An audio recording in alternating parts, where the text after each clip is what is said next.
and this is the second DHCW Digital Governance and Safety Committee of 2022.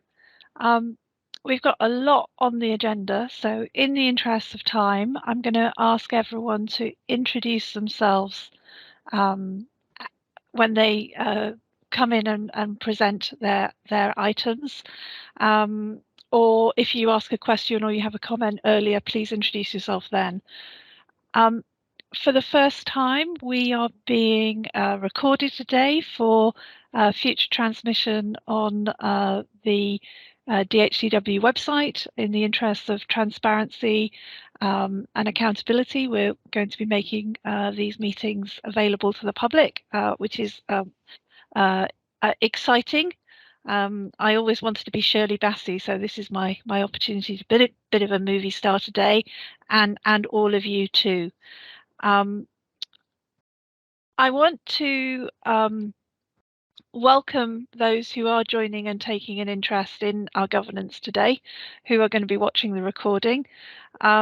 It's going to be some of the more detailed aspects of what DHCW does. There'll be a session later on where we lift the lid on some of the considerations of delivering digital services, and therefore we're really pleased to have your interest. As always, I would like this meeting to be conducted in an open and constructive way. Health is complicated, digital health is complicated. It's really important that we deliver high quality services and protect the public's health records. It's always top of mind internally, and sometimes there are things that we need to discuss to make sure that we're keeping everyone safe. There will be a 15-minute comfort break in today's meeting, planned after item 3.6, but I'll be a bit flexible if it's needed earlier. So if we do need a break, please let me know, and we'll make sure that can happen. And we're scheduled today for the public session to run till 4 o'clock. There will be a private session at the end of the meeting where we'll discuss matters that are not appropriate to the public domain. They focus on ensuring that our systems are secure, and it's in your interest that we don't share that with actors who don't have the public's interests at heart, but we will report the outcome of that meeting at the next committee that we hold. And with that, I think we can move on to the formal part of the meeting, and welcome some of the new attendees to the committee meeting today. I'd like to extend a special welcome to Gareth Davis, who is joining us today. Gareth is our new Interim Executive Director of Operations. Welcome, Gareth. And it'll be your first DG&S Committee, Digital Governance and Safety Committee meeting since you joined us very recently. So thank you very much. I'm sure you're going to make a great contribution. Thank you. And then I'd also like to welcome Nathan Couch from Audit Wales, who will be observing today's meeting. So thank you very much, Nathan, and I look forward to getting your feedback and always taking on board your thoughts to how we can improve. So thank you for your oversight and governance. Thank you, Chair. My pleasure, Nathan. I do have some apologies for absence. Darren Lloyd, who's our Associate Director for Information Governance. So he's one of our experts that makes sure that patient information is secure and protected. He's unable to join us. Also, Rydian Hurl, who's our Executive Medical Director, is unavailable, and he has made colleagues available to present items as well. And I've also got apologies from Ivan Evans, who's recently joined us as the Executive Director of Strategy. So I move to a really important part of the meeting. Has anyone got any direct declarations of interest that they would like to make to the meeting concerning matters on today's agenda? Seeing shaking heads. Let's give it a minute. Okay, thank you very much. No declarations of interest today. And has anyone got any matters for the committee that they would like to add to today's agenda that need urgent attention or consideration? No, good, okay. So I'm moving on to part 2, which is the consent agenda. So papers will have been circulated to everyone prior to the meeting, and the consent agenda deals with the minutes of the last meeting, the internal audit report on the data center project move and the current position of the data centers, and the senior information risk owner annual report. I haven't had any questions circulated in advance of the meeting, but if I now go through those items for the purpose of anyone raising any questions or making any comments before we approve that. So firstly, has anyone got any comments on the minutes of the last meeting? Did anyone have any comments to make? And they're an accurate reflection of the meeting? Excellent. So thank you, Caris, for providing the minutes, and I would note that seems to be agreed. The internal audit report. I have one comment to make. Does anyone else have any comments on that report? I would just like. Yes. No, it's just David. It's not a question. It's just a wanted to show my appreciation for a job really well done. It was an excellent project, well delivered, and I would just like to pass on my thanks to Carwyn and the team for a job well done. Thank you, David. Thank you, David. And Carwyn, I was going to echo David's thoughts. I thought that the team delivered a very complex project and managed a lot of risk to deliver the project on time. And I was also really I found the documentation of that you provided to the meeting really insightful and really useful. Obviously, anyone hearing the recording of this, the documents are on the website. It would be worth taking a moment to look at that. So thank you, Carwyn. Any other comments? Okay, thank you. So we can note that. And then the Senior Information Risk Owner Annual Report, that was also provided. Did anyone have any comments to make on the report? Questions? No? Well, we've been asked to note the content of the annual report, so we're duly noting it. And I think we can move on then from the consent agenda and move on to the main agenda.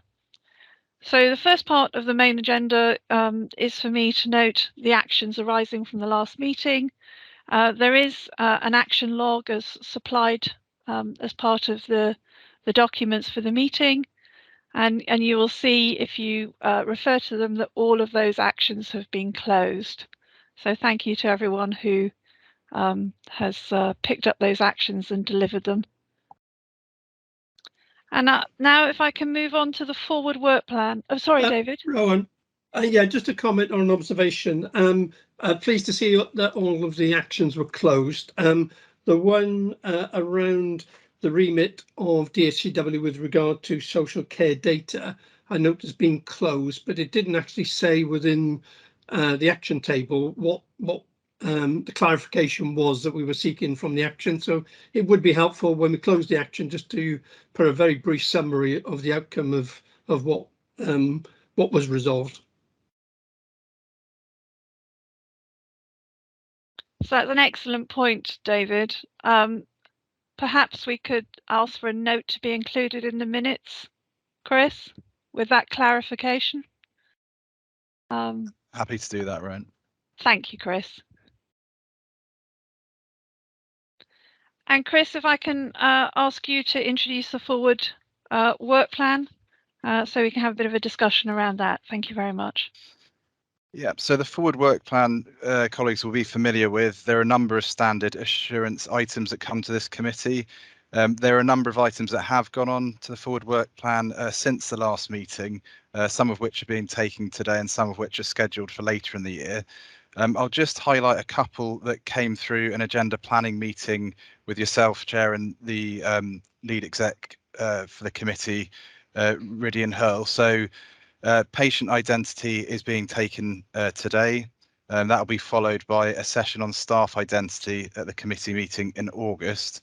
And there is also a session planned for the committee meeting in November around NIAS reporting and accessing across the NHS Wales system.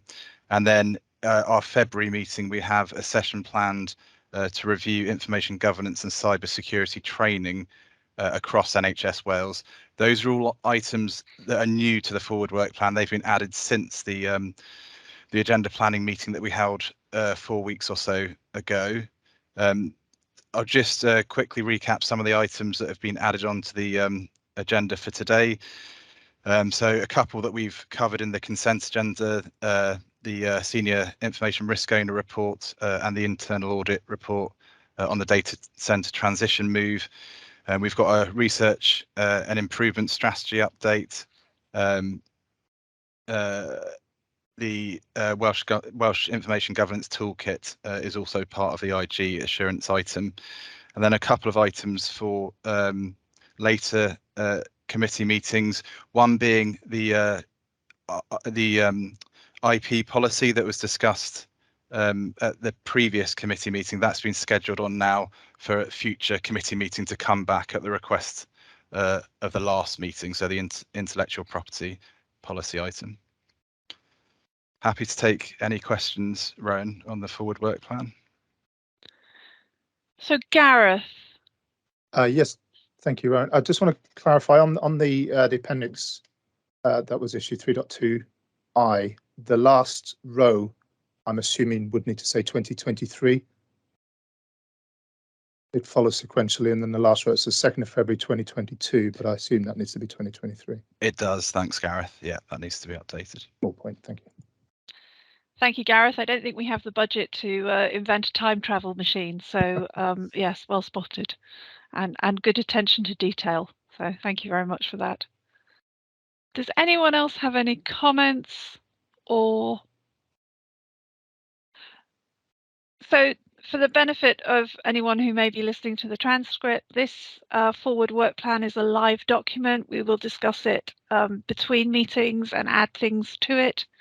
So it's indicative and likely to expand in line with programs and projects needs and also needs of organisations that we're partnering with in the more wide NHS Wales ecosystem. So thank you for that, Chris. And with that, I move on to Rachel Powell, who's going to provide a research and innovation strategy update. Welcome, Rachel. Afternoon. So yeah, I'm Rachel Powell, Associate Director of Information Intelligence and Research, and I just wanted to introduce one of my colleagues who's on the call. He's going to be shadowing me today, Martin Williams, who's our Health Intelligence Lead and a member of my Information Services Department. So yeah, I wanted to give a brief update regarding the research and innovation strategy development, which I know members will be very interested in. And I know we've had some subsequent discussions in previous discussions and previous meetings regarding the progress of the strategy, and also some discussions regarding governance and assurance around that strand of work as well. And I think there was an action regarding how we would pick up and formalise that in Q1. And actually myself and Chris have got a further discussion on that tomorrow, so we can perhaps bring some further updates to subsequent DG&S committee meetings as well. Essentially, the update that I've provided in the paper that's been to our executive management colleagues just provides some assurance that the R&I strategy is very much in development and is progressing well. We've got a number of activities, and one of the actions following the executive management board was to provide a more formal engagement plan surrounding some of that activity, which links into the engagement stakeholder mapping exercises that we undertook last year. So that's progressing as well. But I wanted to, without covering all of the content, hopefully colleagues have had an opportunity to read the paper, but there was just a few points I wanted to bring to the attention of the committee specifically, and that was in relation to the vision, the draft vision and the draft strategic objectives, which we've tried to pick out within the paper, which hopefully provides a bit of an overarching direction for that research and innovation strategy, and namely calling them out then specifically. The 4 strategic objectives that we've detailed within the paper were around developing and nurturing effective partnerships, developing with staff to embed a strong culture of R&I activity, growing R&I activities and improving the R&I landscape within Wales, and improving the quality and impact of R&I activities as well. So that's essentially the basis of the emerging strategy as it's formulating. There's also some work. Rachel, before you go on to the next bit, can I just ask you, in 2.5.3, there's a lot of acronyms. It's taken me a while to learn them as I sit on the board of the partnerships with the wider NHS in Wales. If you just spell them out for anybody, yeah. It's fine. Some of the examples of partnerships, apologies for that. We've got WIDI, which is our Welsh Institute of, I went blank what WIDI is. Welsh, Michelle. Digital Information. Digital Information, Health Technology Wales, Life Sciences Hub, and Health and Care Research Wales. And yes, unfortunately, there's a lot of acronyms, so I'll do better to start spelling some of those out, sorry.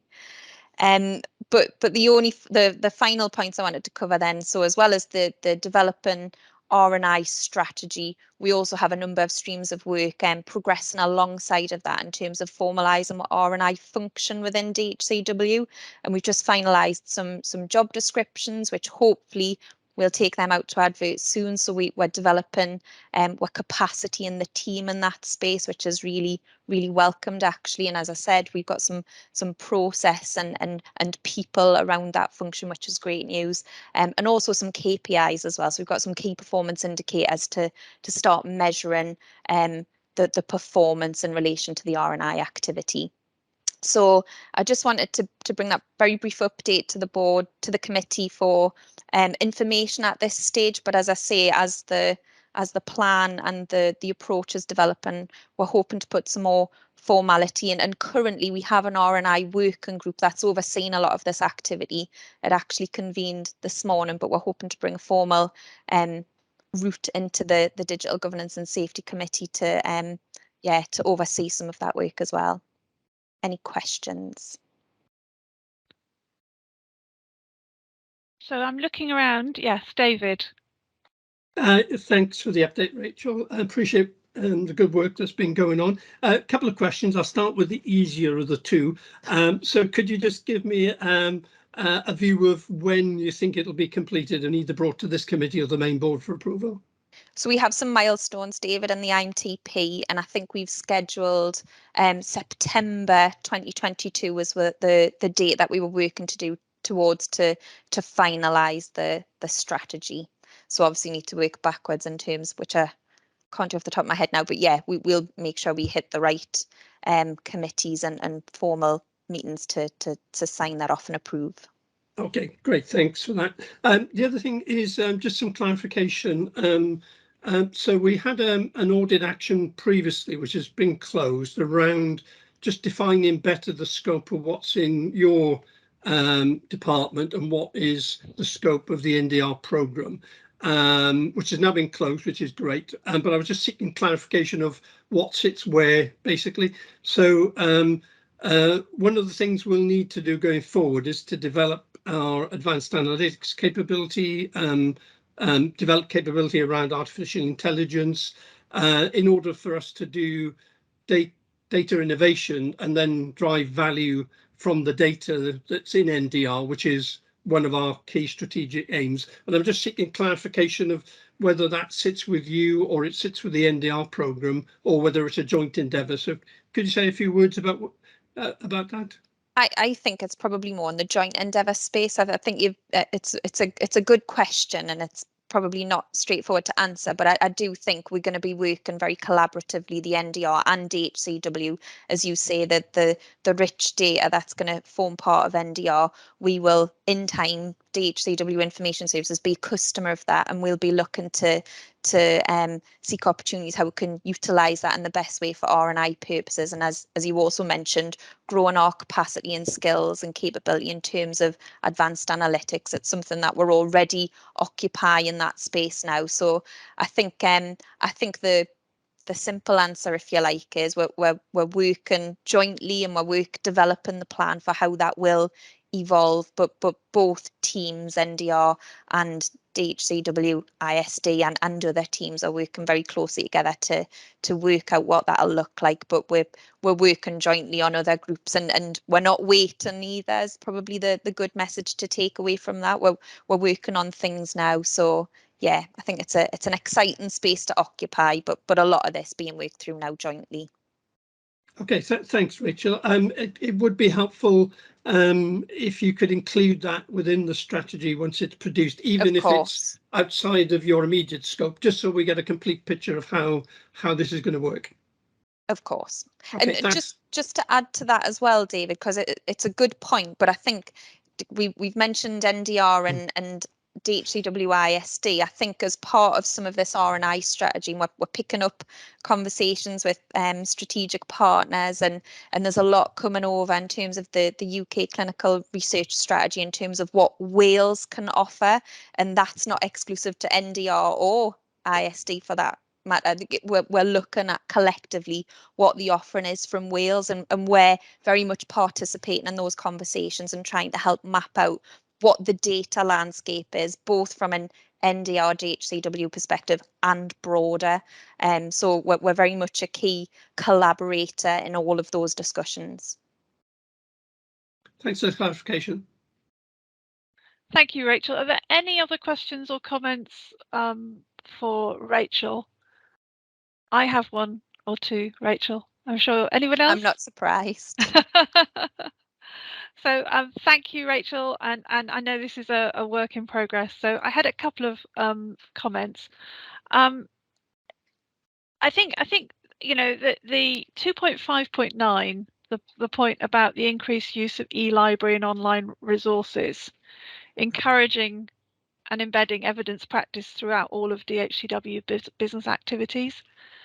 I read that, and for me that isn't research and innovation, right? That's service improvement.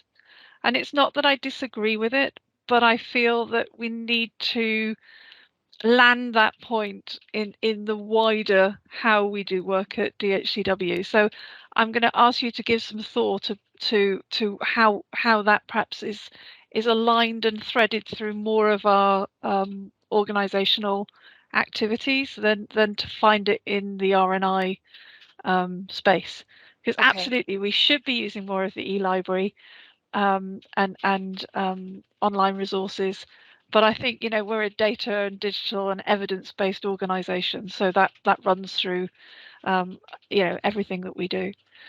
And then if I could just respond Sure. to that a little bit, because it probably doesn't elaborate enough in that point, and the paper was just a snapshot of some of the activities under those strategic objectives. So I don't disagree with what you've said, by the way, Rowan, but I do think that there's further discussion and thought in terms of how we can publish more of the research activities that we are involved with and that we perhaps haven't to date historically put ourselves into that space. And I think working with the e-library service in particular about publications, that is something that we're looking to do, and so probably yeah, I would add to that. I agree, but I think there is some additional work on how we can use e-library services in the R&I space specifically.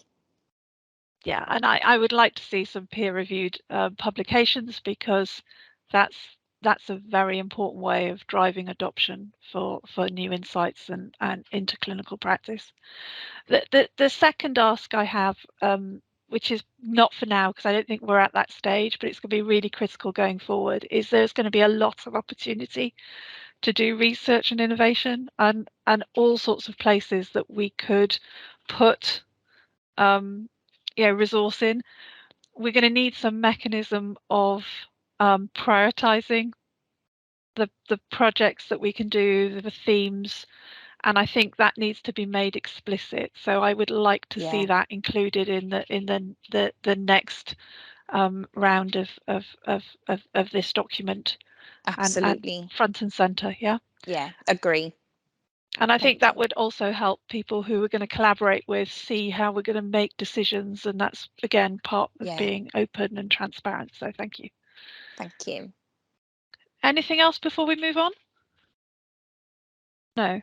Thank you for that, Rachel. And I look forward to seeing it building. It's great. Thank you. So I'm going to invite Chris back to lead the discussion on the corporate risk register. Thank you, Chris. Thanks, Rowan. Yep, so I'll just give an overview of our current risk profile position as we stand at the point that we publish papers for this committee. So there's 16 risks on our corporate risk register.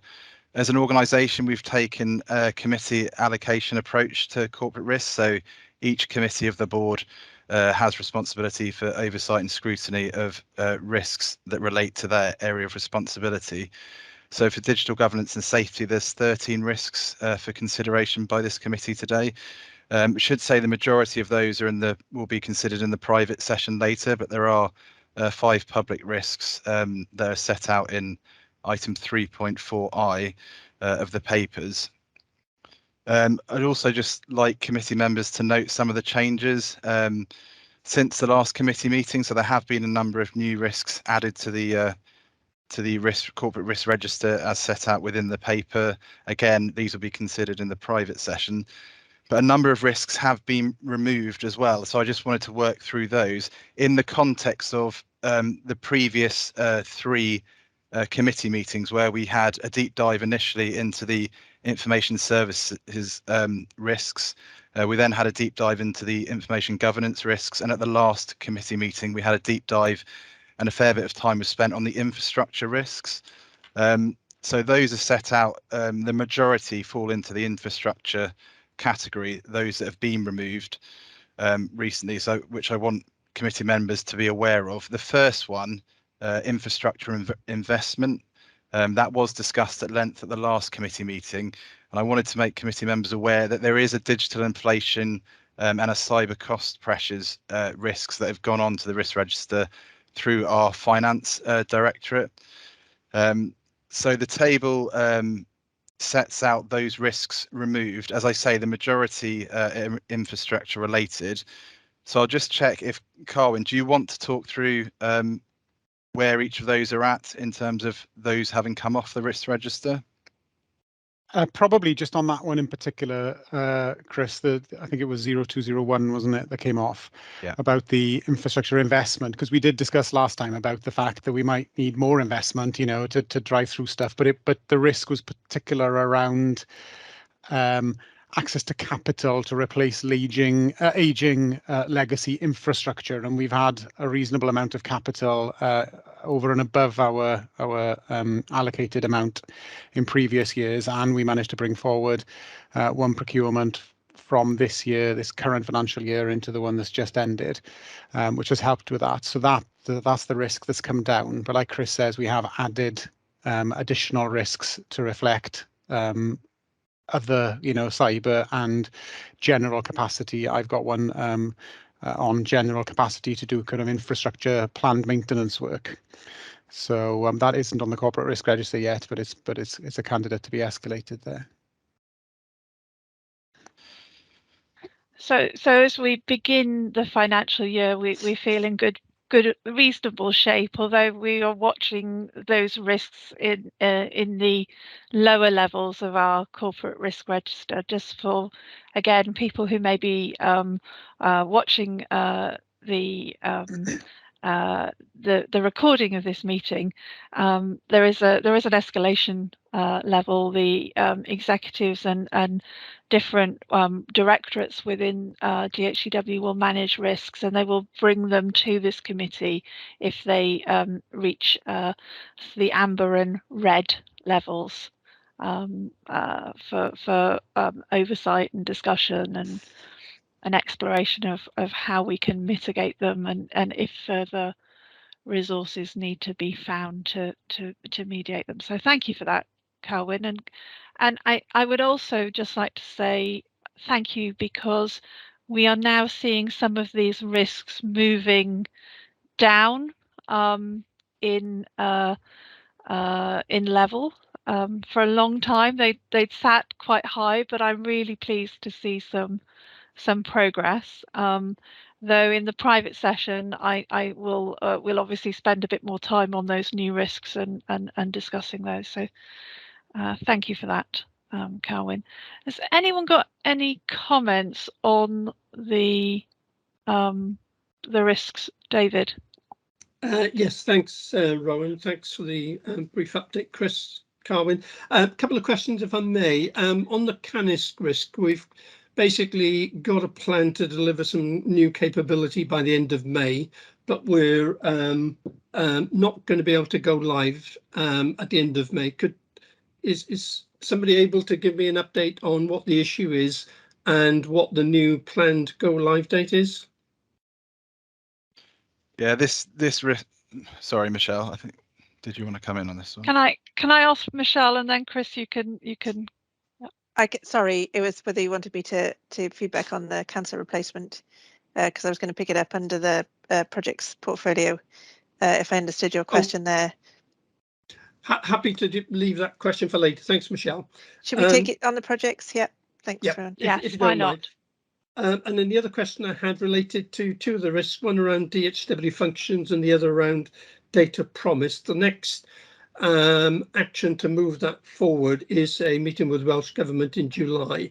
I was just seeking some clarification around what the scope of that is. Are we hoping to resolve things at that point, or is that just a staging post, but more work's required? So is anybody able to give a little bit of clarification around that point?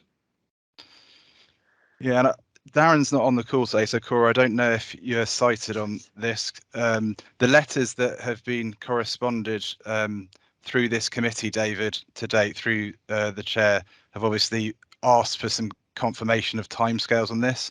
And my understanding is that we do have a member of Darren Lloyd's team now seconded into Welsh Government. Cora can correct me if I'm wrong there, to help specifically work on moving this forward. But Cora, you might know more than me in terms of some of the detail there. Thanks, Chris. Just to introduce myself, I'm Cora Suckley. I'm the Data Protection Officer Service Manager, quite a big title. I'm here today on behalf of Darren Lloyd, who is the Associate Director of Information Governance, Patient Safety and the Data Protection Officer for DHCW.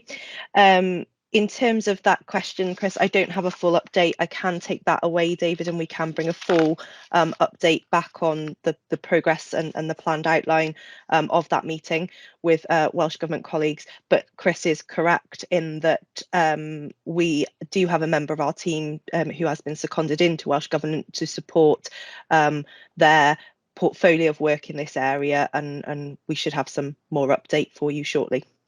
Okay, that would be really great. Thanks, Cora. And the other thing, if I may add, as a supplementary to what you just said, is I know this is an ongoing process, but at some point it will inhibit our ability to do what we're supposed to be doing. And what I'm seeking is clarification around, have we got sufficient time to sort this out before it has an impact, or is there a point in time when it's going to impact us? And we use that as a deadline to try and close out this risk. So if you could sort of give me a view as to when this would impact our ability to do what we're supposed to be doing, that would be helpful as well. Can I just clarify in terms of under the NDR space and that work? Yeah, so once we're at the point that we need to inform the public, so it will depend on the individual data points that we plan to put into our NDR space and how that plan moves. It is moving at pace. We will at some point get to a crux point. I can't at this point in time give you exact timescales on that because the NDR plans are not yet set firm. We are meeting next week in the NDR space to look at the information governance and data governance work stream for NDR, which will look to develop a clear plan and timescales, and then we would be able to give a more immediate indication of when that may become an issue. Does that help? It does, yes, thank you. That's exactly what I was looking for. Thanks, Cora. I think the really important thing for us to recognise is the data promise is one of those enabling blocks that we need legislation from Welsh Government to deliver, and we are working in partnership in order to drive forward the conversation. I know I'm very much supporting David's thought process that the sooner that we can get a outline timescale in place, I think that will help everyone, recognizing that you know creating legislation and getting it passed is a challenging and thoughtful process. So it's important that it's right. And Chris, perhaps, sorry, I'm going to just call on Chris there. I was just going to say, Rowan, we haven't received a letter in response to your last letter that you sent to Welsh Government on this topic. They weren't specific in their response in terms of timeframes. It's something that in your letter back, you know, on behalf of the committee, I think made the point that timeframes would be very helpful for us in terms of being aware of how long this risk might run for. So I will ensure that as and when we receive that letter back, that's circulated to committee members. Thank you, Chris. And yes, I think we're all very interested to at least have an outline timescale to work with and support the data promise and its delivery. So thank you. Was there any other comments on the corporate risk register that we need to take now? Excellent. And I think, you know, it's pleasing to note that as the risks reduce in this space, obviously we're getting through the agenda in a very timely fashion, so that's positive. Michelle, can I invite you to present the incident review and organisational learning report for assurance? And I believe you're presenting this on behalf of Rydian Hurl, our Chief Medical Officer. Thank you, Rowan. So for introduction, Michelle Sell, I'm the Director of Planning and Performance and Chief Commercial Officer for Digital Health and Care Wales. Both have an organisational-wide role, which is I have the privilege of chairing our Incident Review and Learning Group, which is a kind of we've got representatives from right across the organisation, and you know, we're really getting into the swing of our work now. I wanted to say a couple of things, but by way of introduction, if that's okay, Rowan, before we drill a little bit of the detail of the report. The point I wanted to pick up, and it's the conversation that actually we've had in this committee in previous meetings, is around the learning side of the agenda. So I think as a group, we're quite well in the swing now of looking at incident reviews.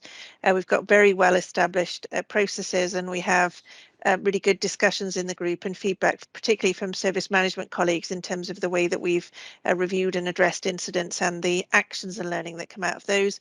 All of those are going into our quality improvement action list, and we're actively monitoring now and reporting progress against those. So that's going really well. I think the learning side, has been something that we've been working on, and I'm certainly keen to have more of the time of the group focused on learning.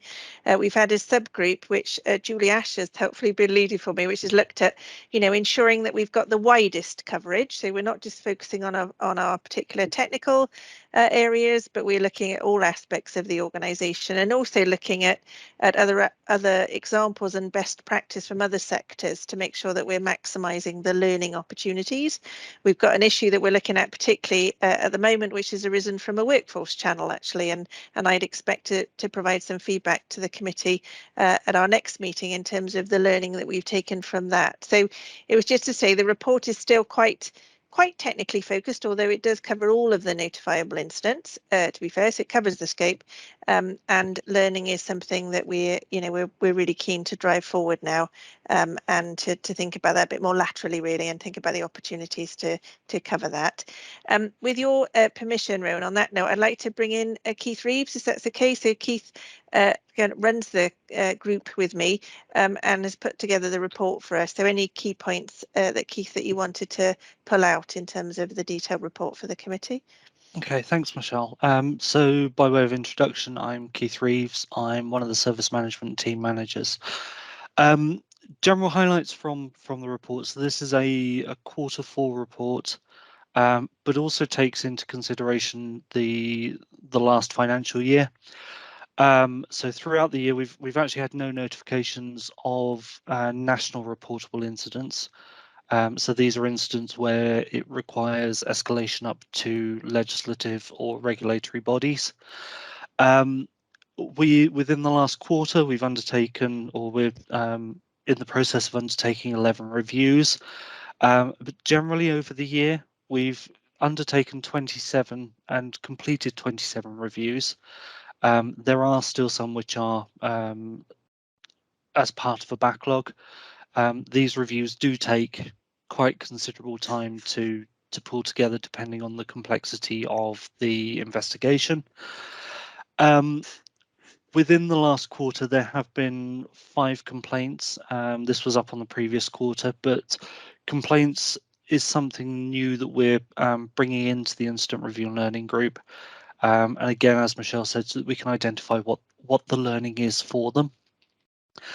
Recommendations wise, within the financial year, we'd made 51 recommendations. There were some historical ones which we'd also brought into the scope of the group, and in total, as an organisation, we've implemented 47 of those.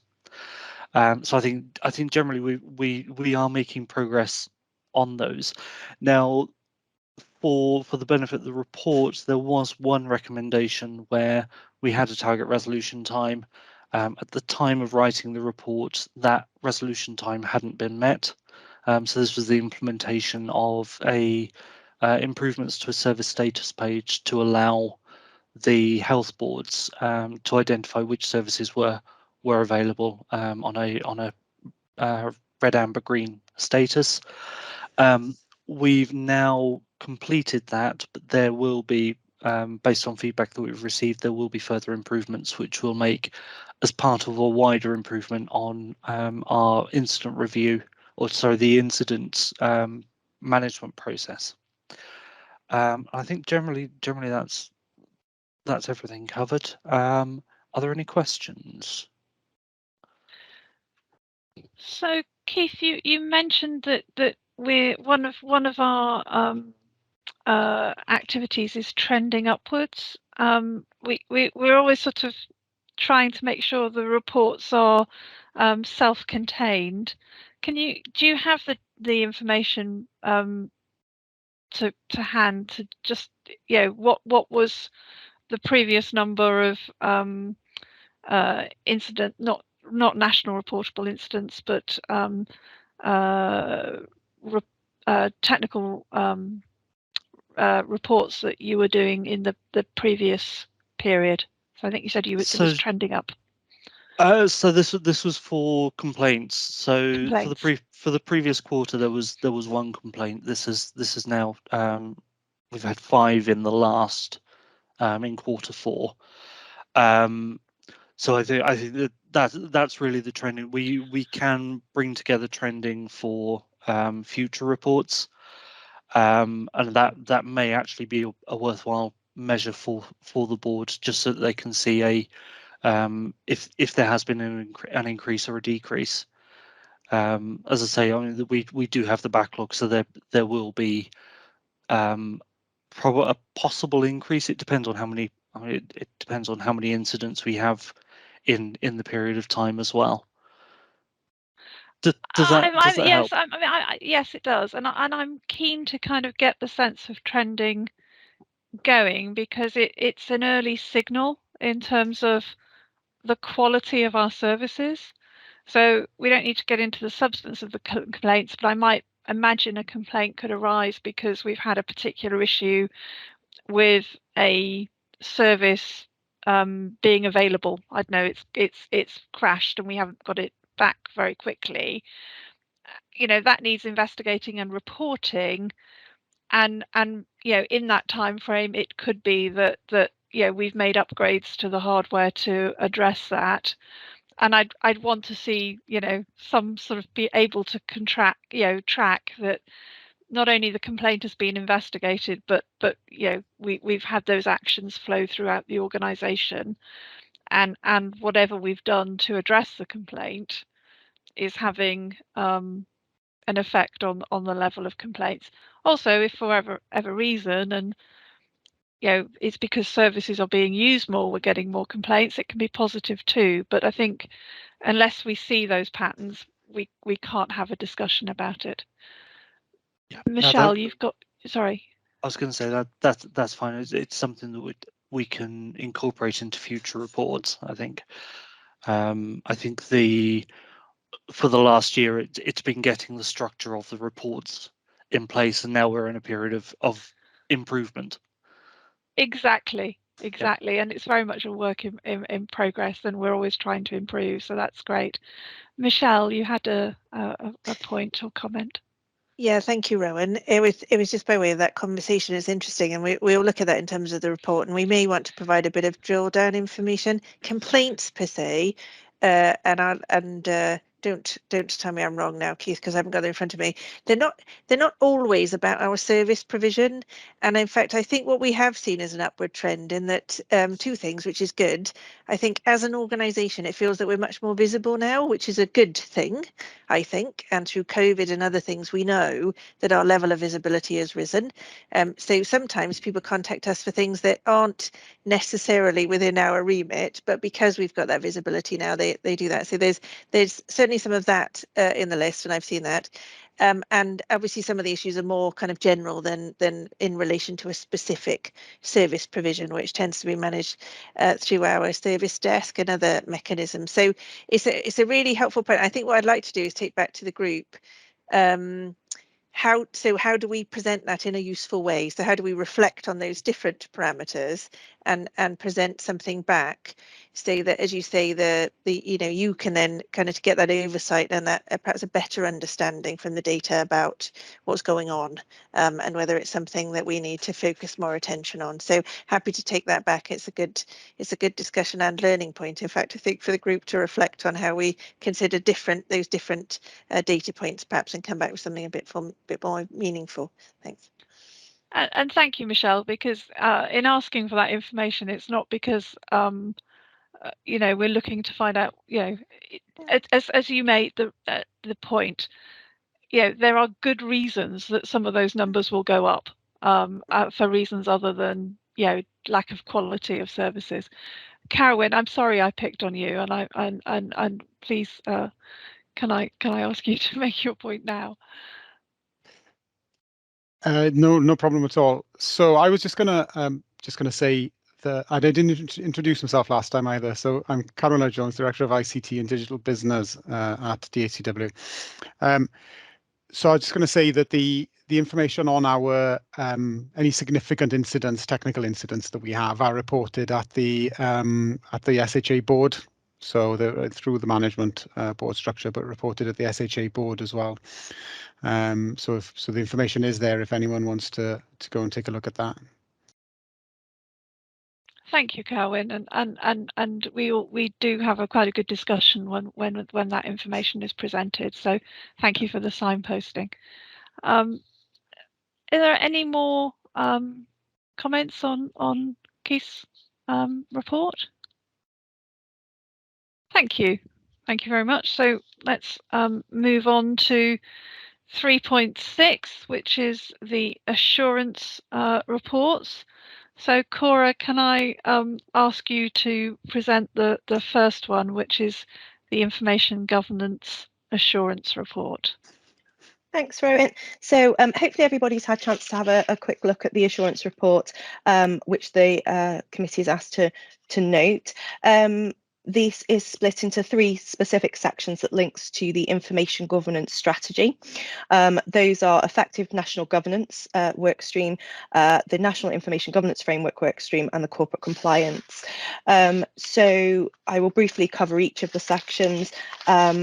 Effective national governance is our aim to shape and maintain effective national governance structures for data protection and governance related issues. And the 2 updates for this period are that the team have completed an update of the Welsh Control Standard. That is the standard that describes the principles and common requirements that apply to systems that share health records in Wales for direct care purposes. And the completion of the Your Information, Your Rights update, which is a national set of materials to support organisations across Wales meet their legal obligation in the right to be informed. So that's a layered approach, and this is the high level information. So both of those have been reviewed and updated in partnership and consultation across our information governance partners in Wales and our IG MAG. The next section of the report focuses on our National Information Governance Framework, where our aim is to provide and maintain and develop externally facing services, tools and standards. There are several reporting statistics in this space.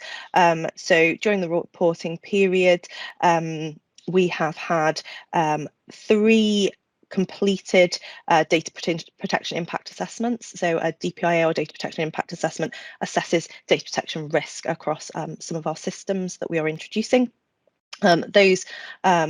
The ones that were concluded were the Welsh Intensive Care Information Systems DPIA, the Cancer Accelerated Programme Interfaces DPIA, and the NDT platform eForm, which was in generic form. We have also commenced 3 further data protection impact assessments for the Welsh Nursing Care Record, digitisation of nursing documentation phase 2, the Renal Care Summary, and Betsy Cadwallader's Health Board's Welsh PAS single instance. So those will be ongoing. The team, sorry.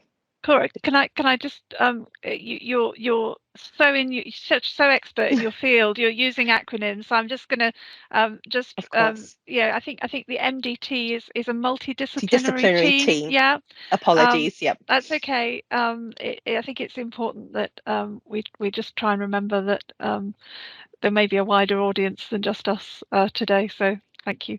Sorry. Carry on. Of course. The team supports a number, has a service desk supported by action points. So we receive a number of contacts via that system, both across the Data Protection Officer service that we run for general practice who subscribe to that service, and then just generally other queries. Those statistics remain consistent with 277 contacts in January, 257 in February, and 261 in March, and the final figure for April was 207 contacts that the team provides support for.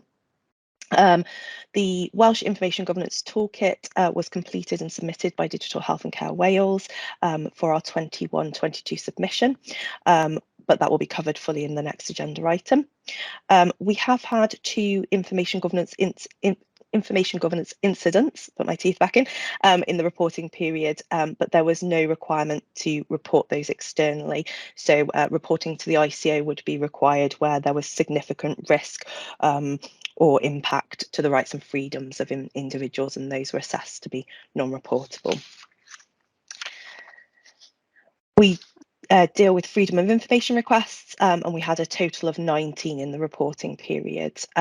One of those did breach the statutory timeframe of 20 working days, and that was due to a delay in the team actually receiving that notification of that FOI, and that was following some confusion with the team that received it as to whether the request was indeed an FOI or not. So to stop that, further guidance and training has been provided to prevent any reoccurrence. We also received 7 subject access requests in the reporting period, and those were responded to within statutory timeframes. So, there any comments or questions? I have a one that to begin with that's quite simple, which was the document Your Information, Your Rights, which is public facing. Is that available in the Welsh language as well? How are we doing on that?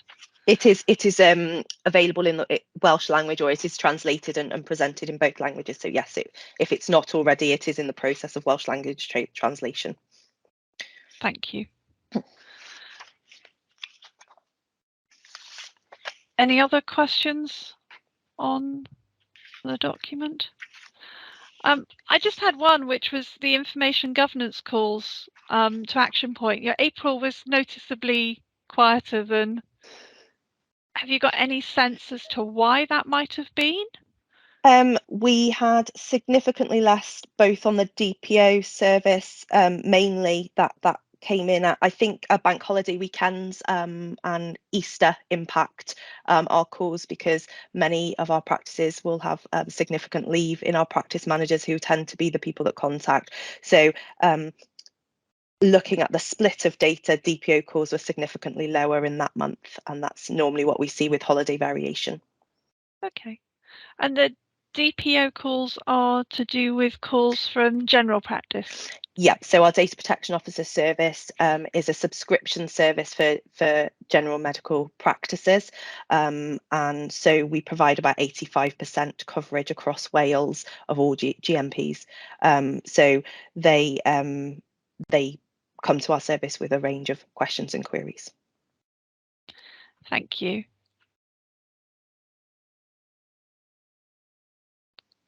Anything else?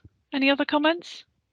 Thank you, Cora. That was very clear. Can I ask for the next point?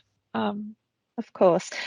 So the next report is the Welsh Information Governance Toolkit report, and we are asking the committee to review and support the actions identified following the 2021-22 submission. So it's probably worth just highlighting that Digital Health and Care Wales have responsibility for the Information Governance Toolkit in two ways. The first one being that we produce the standards and create the environment in which the toolkit sits, and then the second one is to complete that self-assessment submission ourselves and look at our own standards against the toolkit requirements. This report focuses on our outputs of our self-assessment and actions that we've identified to make improvements. Overall, the toolkit is split into 3 levels: level 1, 2 and 3, and you can only achieve those cumulatively. So to meet level 2, you have to have completed level 1. It's important to note it provides a guidance of our IG assurance and doesn't cover absolutely everything in the information governance arena. The assessment shows a high level of achievement during the 2021-22 submission, with our completed percentages for level 1 of 100%, level 2 of 98% and level 3 of 96%. We've identified as a team 5 key areas to develop further, and those are taking into account both the the Information Governance Toolkit Compliance and the Information Commissioner's Office Accountability Toolkit. And those highlighted are to update our data protection impact assessment template, to improve our Digital Health and Care Wales publication scheme against the 7 classes of information, and agree any information that needs to now be routinely published, and review our position on cookie compliance and cookie policies, which relate to mainly websites, and review our national privacy information, which from the previous report has been completed. And then it was to review and document our compliance with Article 30 of the Data Protection Act, GDPR, sorry, General Data Protection Regulation, and the requirement to hold a record of processing activities. The two key ones to highlight there are the ones that we have highlighted. All the detail is in Appendix A as a medium priority level, and that is the publication scheme, and that is a mapping exercise to ensure that we are routinely publishing all requirements that the ICA require us to as part of the model publication scheme. And whilst we do have records of processing activities across the organisation, they are held in multiple areas. To bring that in to do a mapping exercise and ensure we've captured those centrally, so that we have greater assurance in that area. That's it. Any questions? Can I ask anyone for any questions, David? Selway? Thanks, Rowan, and thanks, Cora, for the update. Well done on improving the scores from last year to this year. That was good to see in the report. If I've understood the report correctly, the toolkit has been made available to the wider NHS. If that's the case, can I just ask, and I know it's not the scope of the report to say what the wider usage is, but I wondered if we'd had any feedback from its usage outside of DHCW, and whether as a result there may be some improvements that we could make to the toolkit in order to benefit the wider NHS. Yeah, so to be clear, the Information Governance Toolkit is applicable in Wales only. England have their own Data Security and Protection Toolkit. So the team do work extremely hard, and they have a reference group that looks at the toolkit for various areas. There is what we refer to as the Special Health Authority, a kind of health board toolkit, which is the one DHCW completes, and it's been running slightly less time than the general medical practice toolkit that has been around for a little bit longer. So we do currently provide toolkits for GPs, general medical practices, and for all the health boards and special health authorities and trusts in Wales that are completing them. We are regularly reviewing the feedback from those and updating them, and there is currently a big exercise ongoing to look at, firstly, the format in which that's delivered. So it's delivered on quite an older system that we've been using for some time. So we are moving that into a new, more comprehensive platform that will be able to utilise a question set and display the right question set for the right area. And the team are having ongoing talks to expand that wider in Wales, to look at toolkits for third parties. So anybody that wants to kind of contract in Wales could use it, and looking at things like pharmaceutical or pharmacies and other community providers and prisons. So all of that work is ongoing in the background, and we are looking to expand and build and improve the toolkit year on year. Excellent, good feedback, thank you. Any other questions? If not, I have a small point, Cora. So your table of your 5 priorities that are scored medium and low. Firstly, I'm really thrilled to see a target date on the end of them, Q1, Q2. It doesn't say which year, and also, are they on track to be completed? The ones that are due to be completed in Q1, have they been, or is that next year? No, they are. I believe they should be for this year's, and they are all on target to be completed. So I certainly know, for example, we have completed the review of the information relating to your rights already, and work is moving at pace on the other items. So we will ensure that the report is updated going forward, so that we can update the committee on the improvement plans and exact dates for delivery, rather than Q1s in a speculative year. So, Cora, and in seriousness, thank you for the dates. I do appreciate them, and I don't want to sound churlish. Could I ask you to provide a note for the minutes, just confirming if those priorities have been completed, during the timescale for the minutes, and I would be very grateful. Thank you. Before we move to, before I close off that point, are there any other comments? No. Okay, good. So before I ask for the informatics assurance report by Paul Evans, I've made a note to myself that I was naughty with item 3.5, and Michelle, you volunteered to go back and look at the reporting of the incident review and organisational learning report, but I didn't formally close off the point and ask you to make sure that that's collected in the minutes. So if I could ask that is handled and that I look better in the minutes than I do on this recording, I would be grateful. Thank you. Right. So thank you for that, Cora, and with that, welcome Paul Evans to present the informatics assurance report. Thanks, Rowan. So by way of introduction, I'm Paul Evans. I'm the interim head of quality assurance and regulatory compliance. I'll just highlight a few key points from the report, if I may. In the overview of activity section 2.1, there's just one project, Welsh Nursing Care Record version 2.2, that's currently showing as amber. We're waiting for an update from the project manager who's been on leave, but the latest information we have is we're expecting that to come back through the assurance process Q2 of this year. So that's still on track. And the readiness report for the vaccine booking service, which on the report is shown as in progress. I just wanted to note that has now been fully approved by the medical director. Within the reporting period, there were 11 assurance quality plans presented to the group. On the report, there's a further 2 which are shown as in progress, which is a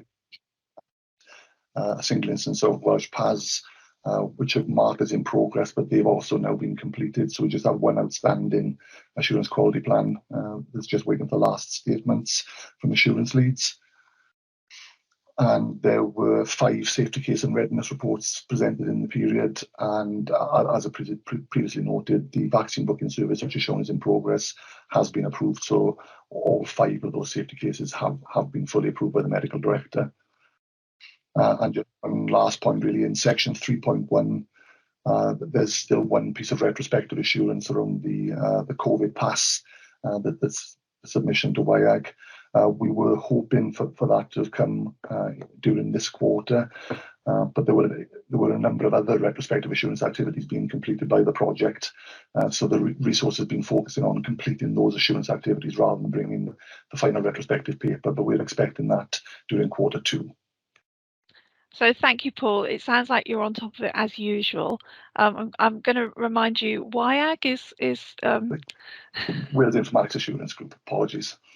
That's fine. Thank you, Paul. And perhaps just for the benefit of those who might be listening in, can you describe, what the assurance quality plan is, what it seeks to do in terms of the provision of our services and making sure they're safe?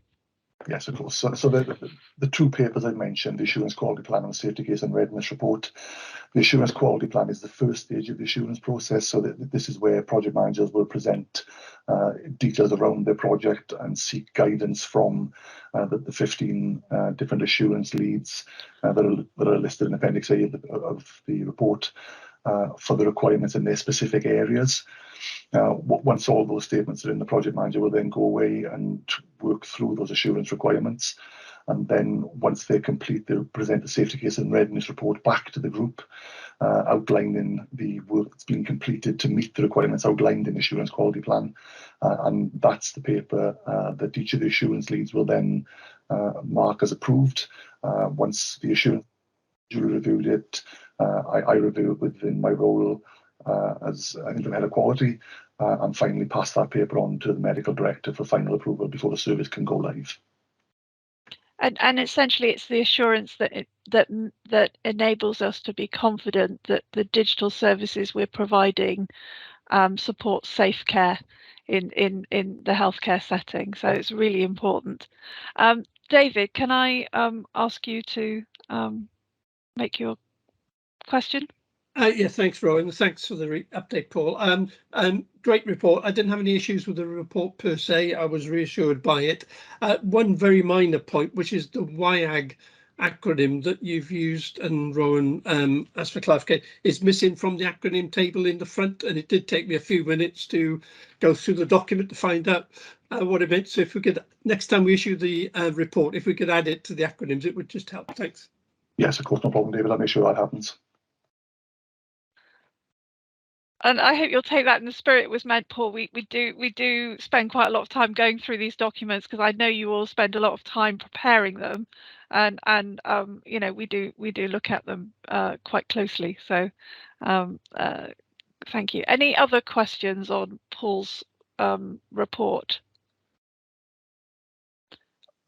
Paul, what can you just maybe give me a sense of how many more, basically how much of your work plan, what's your work plan looking like on the go forward? You said you've got one program that sort of is outstanding. Do you see the workload going up in the next quarter? It's really unpredictable, unfortunately, Rowan. We do hold a forward plan, which Lydia James, my WIAG facilitator, manages. But typically, what the WIAG group meets fortnightly, and we ask for papers to be presented or supplied to Lydia on the Wednesday in a WIAG for consideration. So because we meet so frequently, we do allow project managers a little bit of leeway as to when they actually submit papers. But I can tell you, up to the end of June, we've already got another 7 papers already on the forward plan. What I have asked Lydia to provide in the next report and all subsequent reports is a little table outlining, just a graph, I guess, showing what papers have come to forward work plan as well. So from the next committee meeting, we'll have those available. I think that would be really useful, Paul, because it gives us a sense of where we are and what we've done. But as you're one of the gating steps before we launch a process, it's quite good to see what your forward work plans are, and just making sure that you know, you're resourced adequately and on top of it. Absolutely. Thank you very much. Any other questions or comments for Paul? No, good. Thank you very much, Paul. Okay, thank you. And Rachel Powell is going to present the information services assurance report next. Thank you, Rowan. So I introduced myself earlier, won't do it again. But yes, I'm introducing the information assurances report, and hopefully, again, colleagues will have had an opportunity to read the content within the report. I need to apologise up front because I'll preempt some of the questions with regards to some of the acronyms, and as the meeting's been progressing, I've realised that there's a few acronyms that have snuck into this report that I haven't detailed, so let me try and rectify that through some of the update that I'm going to give. So apologies, I'll make sure in future papers that we correct that. But the ISD Information Services Assurance Group, we continue to provide scrutiny and content and comment in respect of information services prior to consideration at the Welsh Information Assurance Group, and we've given some examples of some services that have some projects that have been through. So let me just quickly go through those. That was just to provide some examples really, but appreciate it's probably caused more confusion. So MTED anti-quag forms, what we're talking about there is with regards to the medicines transcribe and electronic discharge forms that's been through the process. Managed API terminology, that's with respect of application programming interface. I think diabetes consultation note and with regards to paediatrics, that's probably more straightforward. Then we've got the WRRS fire facade API, that's with regards to the Welsh results report and service interoperability resources. And then finally, the WAS TerraPace EPCR, that's with regards to Welsh Ambulance Services, TerraPace being the supplier of their new electronic patient clinical record. So those services, as I say, have been through that assurance process. And these are all key components of the services that we deliver, yeah? Yes, yeah, absolutely, or supporting, yeah. I've given previous updates about the service management principles that we're starting to embed within information services, and the work has continued in that regard, and we're progressing that. And we've had 5 ISD services to date go through that service, so we're starting to get some equality in terms of how the rest of the organisation is managed under that service management bracket. We're bringing more of the information services under that same level, which is really positive. We also continue to provide ongoing support with regards to the COVID-19 work and our response to the COVID-19 pandemic, and we report that through the TTP Digital Pathway Group, and we've got a number of work streams that we're continuing to support in respect of that large area of activity. I wanted to also mention within the report about because I think there's some confusion about the DHCW new services request process, which we help to advise on from an information perspective, but equally we run a standalone information services new service request, which is the front door into the information services department, where we provide some scrutiny in terms of the work packages that come through that require some information service input, and we do some assessment and process them accordingly. So we manage our own service within information services in respect of all of the work requests that come into the organisation specific to that area. And then finally, the last thing I wanted to formally note in the report, and colleagues will remember, I did provide an informal update at the last committee meeting regarding Digital Economy Act accreditation. So DHCW were successful in acquiring that as a trusted third-party supplier of data to the SAIL data bank, and I just wanted to formally record that within this paper so that it was documented. But yeah, a really positive piece of work, and thank you for congratulations from committee members to date in respect of that. And that's all I wanted to mention, unless there was any questions. I'm just looking around at the faces. I can't see any hands up, Rachel. Yes, thank you for that very succinct report. The ISD's accreditation, your department director, the Information Services Directorate, accreditation as an accredited. Well, it's DHCW. Sorry, Rowan. Yeah. So sorry, yeah. DHCW's accreditation, but I know you've led on that. It's going to be really powerful in DHCW being able to publish authoritative reports to the wider public on the data that we possess, and provide really good evidence for decisions going on outside of the organisation. So really pleased to see that. Of course, you were doing that work beforehand, but under the umbrella of the ONS, the Office of National Statistics. So this is really your coming out party. So excellent work there.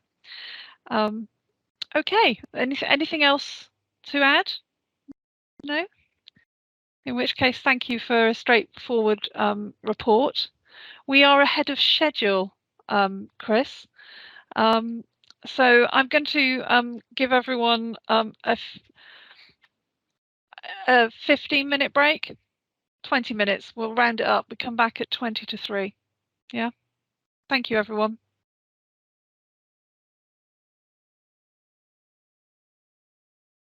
Well, thank you, everyone, for the first session and being succinct and having information together that made it very efficient. So that's appreciated, and also for being back promptly. Carrying on in the same spirit as we left off before the comfort break, I'm going to invite, I believe, is it Michelle back to present the digital programme overview. Michelle, over to you. Thank you. It is. Thank you, Rowan. So obviously the paper is in the pack. There are a couple of specific points I wanted to pull out. And I guess one of the things to note, because of timing of the meeting, this report was created as of the end of March. So some of these things will obviously have moved on in the last month. And one of the key activities Obviously, the difference between the end of March and where we are now in May is we and the other organisations have agreed their IMTP, so the Integrated Medium Term Plan. So we will probably see some movement on some of these as we move forward, reflecting the fact that the statuses and the RAG ratings are obviously for the programme. So it's not a DHCW rating. It's a rating set by the external governance, and it actually reflects a range of factors, some of which clearly are about the support and services that Digital Health and Care Wales is providing, some of which relate to external factors. So just a little reminder, I guess, for the committee that that's what we're looking at. So we may see that. That said, I will start by picking up David's point. Thank you, David, in terms of the CANISC replacement. So this relates to the risk conversation we we're having earlier in the meeting, and I'd pulled that out in the report. That there have been some changes in terms of that replacement programme. Again, so for the benefits of a wider audience, it's not we're not implementing a replacement system as such to replace CANISC. We're implementing functionality to support the delivery of cancer care across all of the health boards and principally in Welindra Trust, who lead for Wales in that area. And we're implementing the Welsh Patient Administration System and an enhanced version of the Welsh Clinical Portal in order to deliver that functionality. So development work is underway. And as is indicated in the table, the dates have moved, and that programme, there are a number of reasons for that, and predominantly around the scope and the complexity of some of the requirements. There's been a significant amount of engagement with the clinical team, particularly in Welindra and more widely in terms of specific requirements, which I think has been valuable, but it has impacted upon the timeline. Other issues, as colleagues might anticipate, in terms of availability of key staff in the trust and in other healthcare delivery organisations to support that because of COVID and other pressures. So I think the positive note is that a revised plan has been agreed. It's been agreed with the Welindra Trust Board and with the Cancer Informatics Programme Board on behalf of the wider organisations. And November is the answer, long answer to your question, David, but November the 14th, I think, to be precise, let's say mid-November, is the new go live date that's been agreed with all parties. From a Digital Health and Care Wales perspective, and I was in a meeting actually on this yesterday afternoon, the development work that we're undertaking is now materially complete. We've got a bit more work to do on that, but we anticipate that that will be complete by June. And then the timescale then is in test and implementation tasks really to the November point. And that plan will have been agreed clearly with the other organisations involved in terms of capacity and the activities that they wanted to that they will be leading on. So that's the position really with the CANISC replacement programme. Did that answer your question, David? I'll pause to give you a second if you wanted to pick that up with me. Yes, I think it did, Michelle. I thought I'd read in the report there was a November project completion date originally. So is that the same thing now? Yes. So, well, no, that's a slightly more complex question. So okay. November, sorry, no, I didn't mean that in a funny way. November will be the date on which we will go live, and that's the date that's been agreed. I think in the original business case, which is now a number of years old, it was anticipated that it would be fully complete in November. The work that we're doing currently with Welindra and with the Cancer Implementation Programme Board is understanding further functionality that may be required into the organisation. So I would anticipate that there will be further development work that may extend beyond November. As I said, it's something that we're working on at the moment, and we need to come up with a plan and look at aspects of resourcing and funding around that as well. So materially, we anticipate that Welindra will be in a positive position to move forward from November, but I anticipate there will be further work and a further plan to be developed for what happens after November. And I guess some of that would be, kind of ongoing enhancements, which we would probably expect in any of our product developments. Some of that may be more fundamental areas of development that the teams have identified that they'd like to take forward. Okay, thanks, Michelle.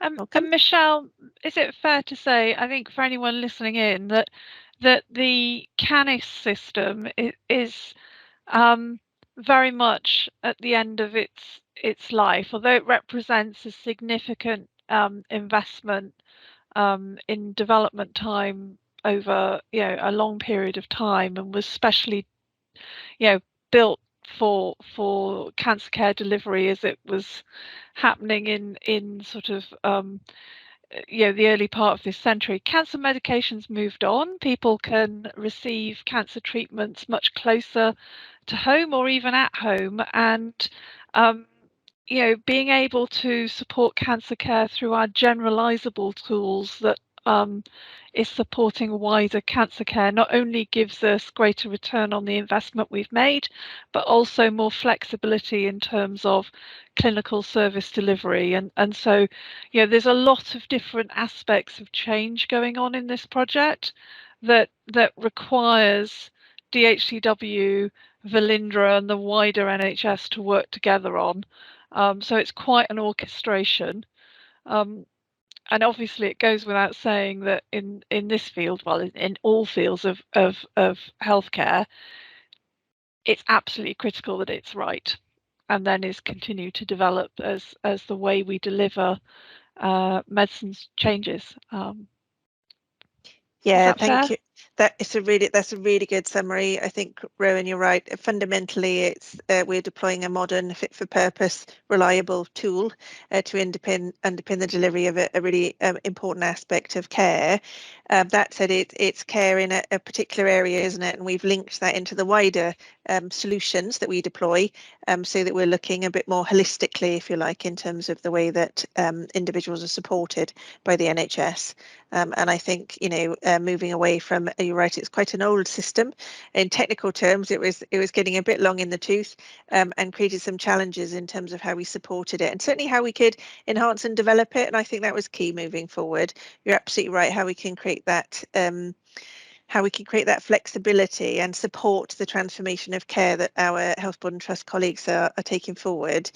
We really needed a more modern solution to that. And as I said, I think it's also, it's always interesting, I think, when you take something that's been used for a very long time, it's in some ways well loved by the users and has had lots of bespoke development to support their specific needs.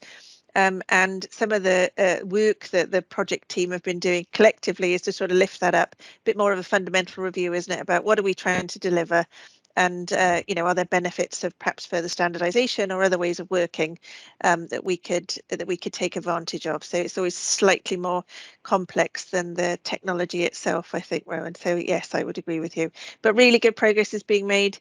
As I said, so we look forward to, I think November is quite a key time for us then, in terms of having that or a large proportion of that deployed, which is quite exciting. I would hope, in that world. So I was just going to mention a couple of other things that are particularly flagged. So diabetes is now green. So we have highlighted in previous reports, particularly in this project, some of the resources in this project were diverted or reprioritized to work on COVID and actually some of the cancer replacement functionality.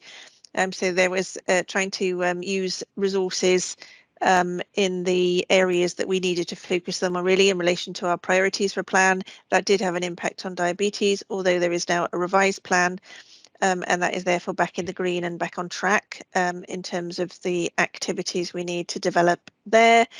And the other point, just key, it's called out in the report, is the Welsh Hospital Pharmacy Stock Management System. That's a snappy title there. Has been removed from the report because I'm very happy to say it is fully in service. So it's no longer in project land. It is now fully in service and supported by our application support team. Excellent, thank you, Michelle. David, first off the bat. Thanks, Rowan. Thanks, Michelle.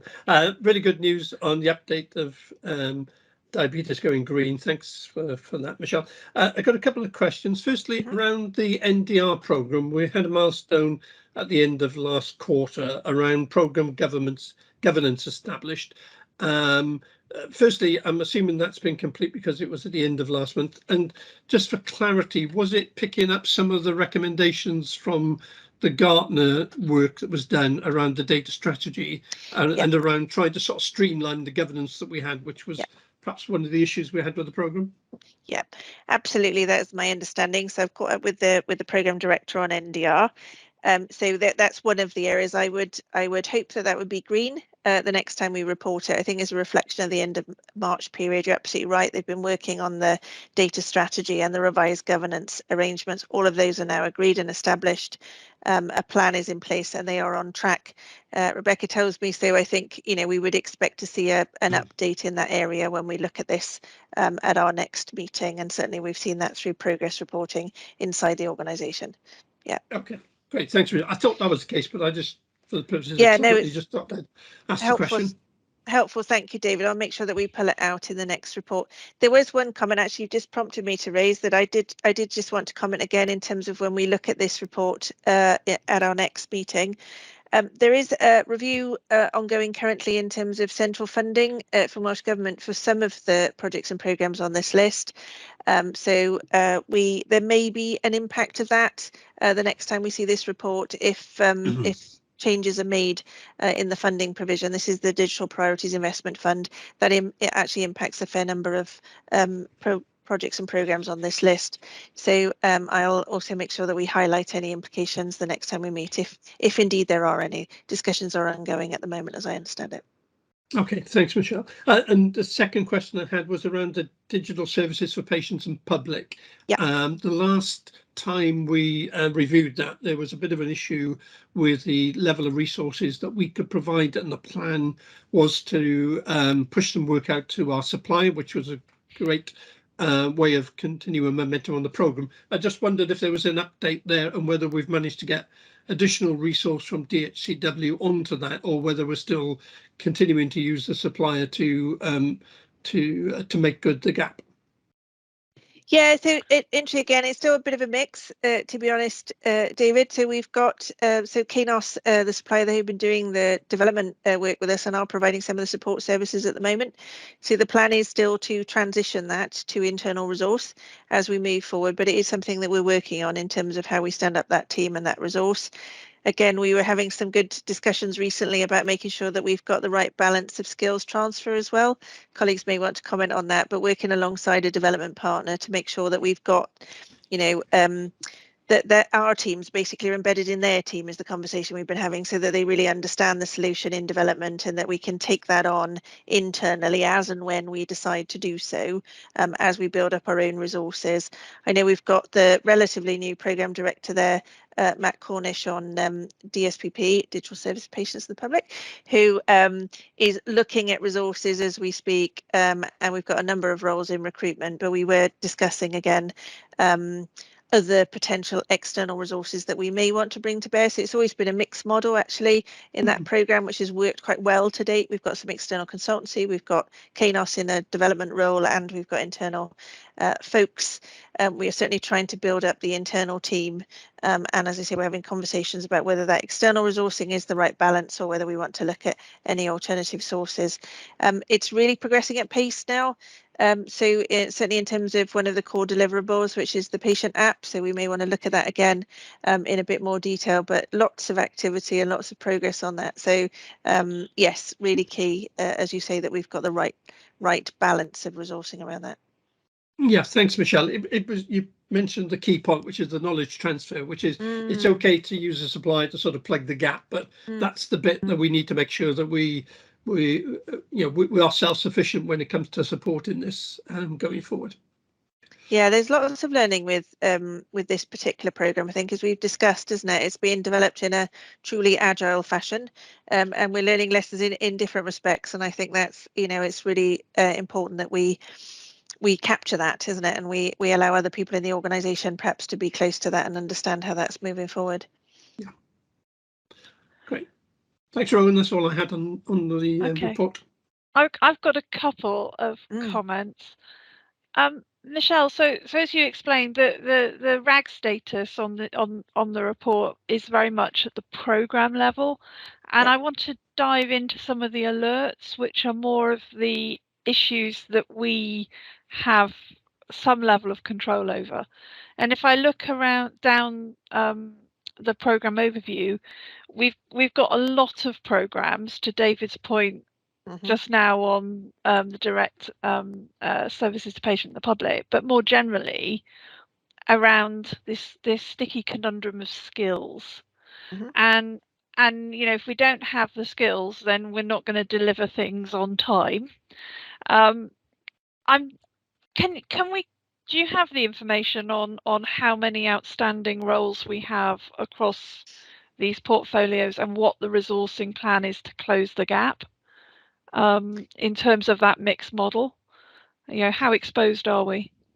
Yeah, not here right now, to be honest, Rowan. So we do have that, and it's something that we're looking at it constantly, really. But I know we've been having conversations more recently again in terms of specifically how we're going to address the gaps that remain. So a recruitment plan is ongoing. As I think you know, we recruited to over 300 roles last year, and we have quite an ambitious recruitment plan for this year.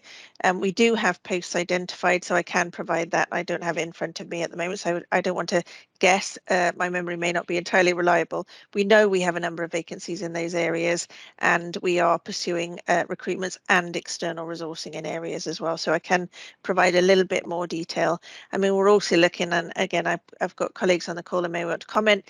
We're also looking at potentially reorganising some of the aspects of Digital Health and Care Wales in terms of how we organise ourselves and how we deploy resources to create a bit more agility in that process potentially, and a bit more flexibility in terms of how we can reflect priorities in the use of resources. So a number of things going on at the moment, as well as recruiting to vacancies. Yeah, I mean, I think it's something that I would like to have a little bit more assurance on going forward. And I don't want to create work for the team, but you know, we've been going at this for a while. Yep. And we always have people issues and time issues, and because we are this trusted strategic partner, you know, our partner organizations are hanging off the back end of this, waiting for certain things to happen, and they can't get going. So to try and give people more visibility, I think would have value. I'm not sure I necessarily have the solution for what we should be reporting or how, but I'm aware, because I was lucky enough to visit Cardiff University with Rachel and Cowan and others this week, that is a potential source of talent. And I know Rachel and I had a bit of an animated conversation afterwards, very enthusiastic both ways, that we saw opportunity there. Yeah, and it's just that it's always across all of the programs. It's one of, and I don't know if others share my concern. I mean, does anyone want to tell me that my concern is misplaced? No, Rowan. From my perspective, it's a bit of an issue, and we do touch on it also at the Audit and Assurance Committee. And we are, sorry, from what I can remember of the last meeting, was only about a couple of weeks ago, we have significantly increased headcount, but the demand for what we're doing has also increased. So it's a little bit of chasing a moving target. And one of the other things that we mentioned at Audit and Assurance was maybe we need to have some sort of staff development program where we are basically upskilling the staff that we have within the organisation, rather than trying to recruit externally for some of the posts. And I think there's some action around that as well that came up at Audit and Assurance. Yeah, we thank you, David, for reminding me there. Yeah, we did take a report to the Audit and Assurance Committee in terms of numbers and activities underway. There are quite a lot of different initiatives and activities underway in order to address capacity, really, isn't it? So there is a real mixed bag.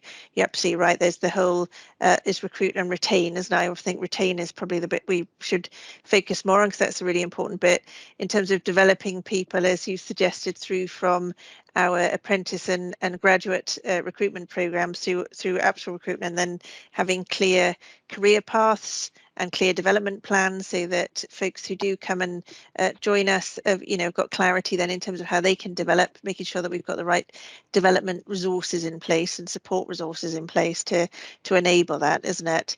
As well as working with with third parties then, and thinking a bit more creatively.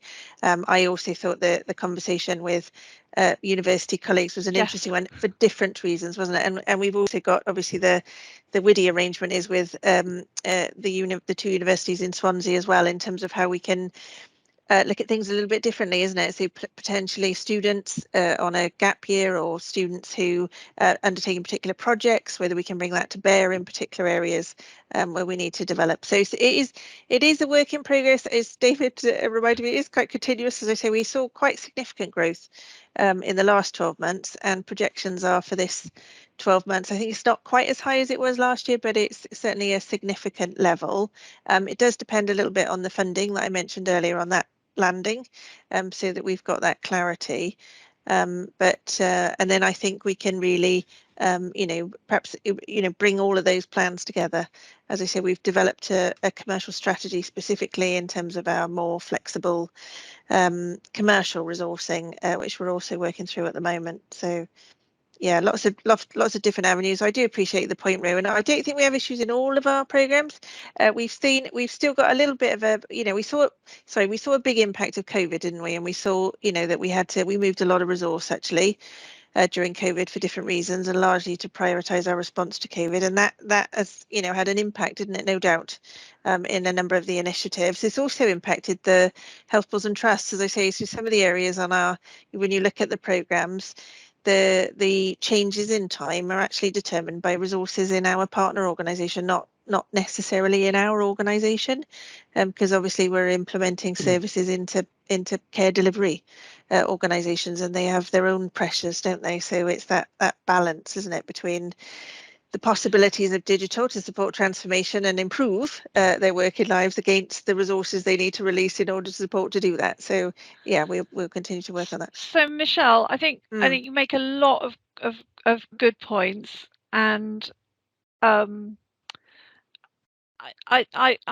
would observe that, absolutely, and let's be honest, this organisation was in the eye of a hurricane in terms of getting, the Welsh Immunisation Service out and standing up teams and enabling working in the pandemic. So I wouldn't have had it any other way.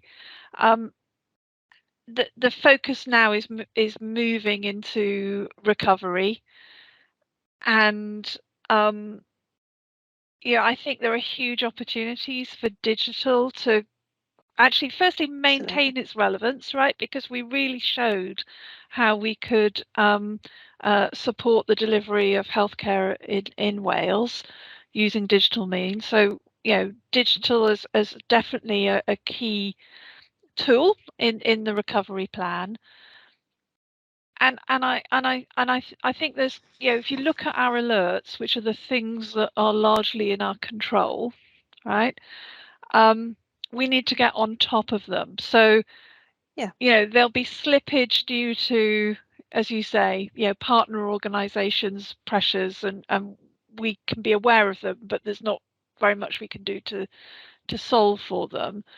Where perhaps our inability to bring as much resource to a programme as we would like is causing a programme to slip, then there's a reputational consequence on that, and it's also in that time we would like to bring back where possible, and I'd like to have a bit more of a discussion over that, because as you say, we have all across Wales, all of the Welsh healthcare organisations complete these integrated medium-term plans, which are 3-year plans.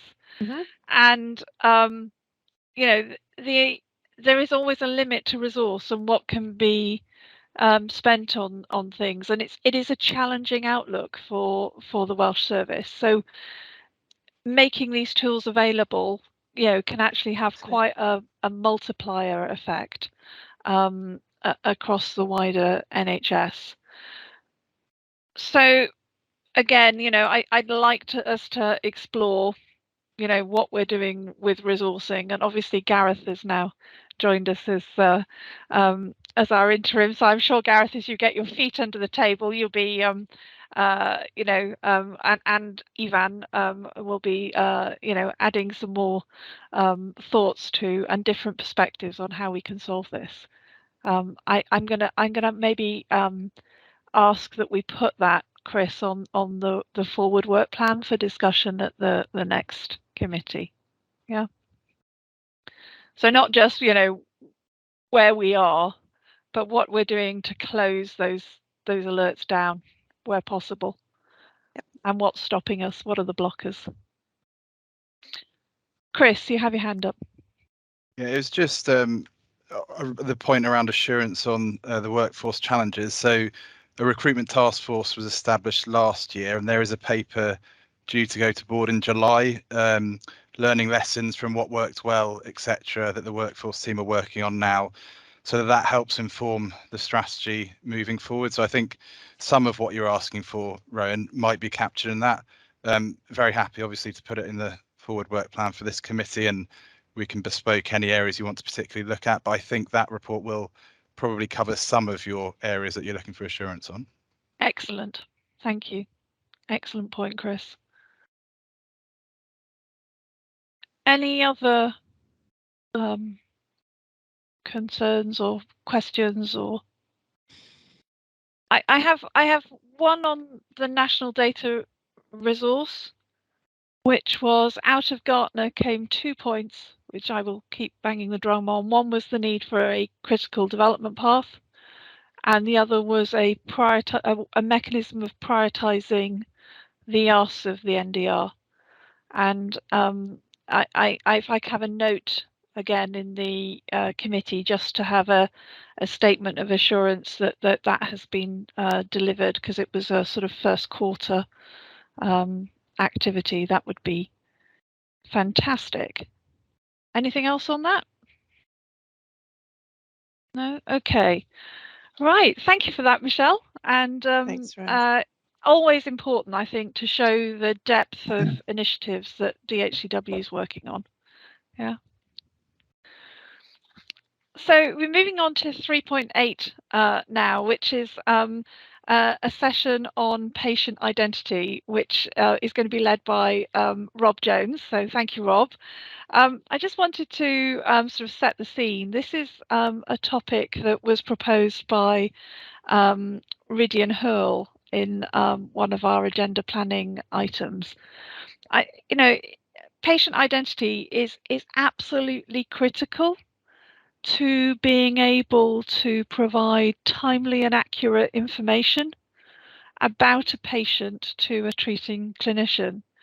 And it perhaps isn't obvious to anyone who's not in the service some of the challenges that exists with this fundamental requirement. And I can probably tell the story as both characters are no longer with us, but my dear grandfather, paternal grandfather, went under the name in the Welsh mining village where I'm from, as you can tell by my accent, as Tom Evans Glasses. Tom Evans Glasses lived 5 doors down from Tom Evans Pigeons, who kept racing pigeons in his back garden. And you know, that was kind of how at the village level they knew which Tom Evans anyone was talking about. Multiply that up with across Wales in situations where it's absolutely critical.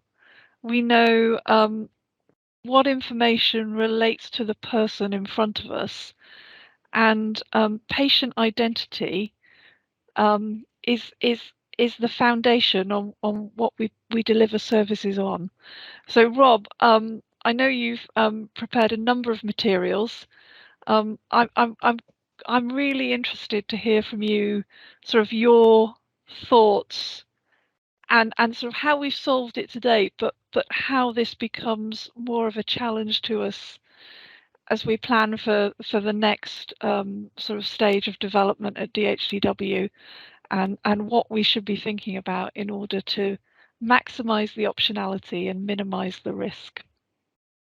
Thank you, Robert. Thank you, Rowan. by way of introduction, yeah, I'm Rob Jones. I'm Chief Architect for DHCW and also for the NDR programme as well. So I maintain both the architecture perspective on the digital channel that focuses around our products and applications, but also the data channel for the NDR programme. Yeah, you've introduced this beautifully, actually, Rowan. It is one of the key foundations of everything that we do in our digital and data channels in health and in care as well. I've submitted 3 papers today. Apologies for the complexity of some of them and the length of some of them. They reflect the issue that we've just highlighted, and the importance of it in the underlying architecture and in all that we do in health and care.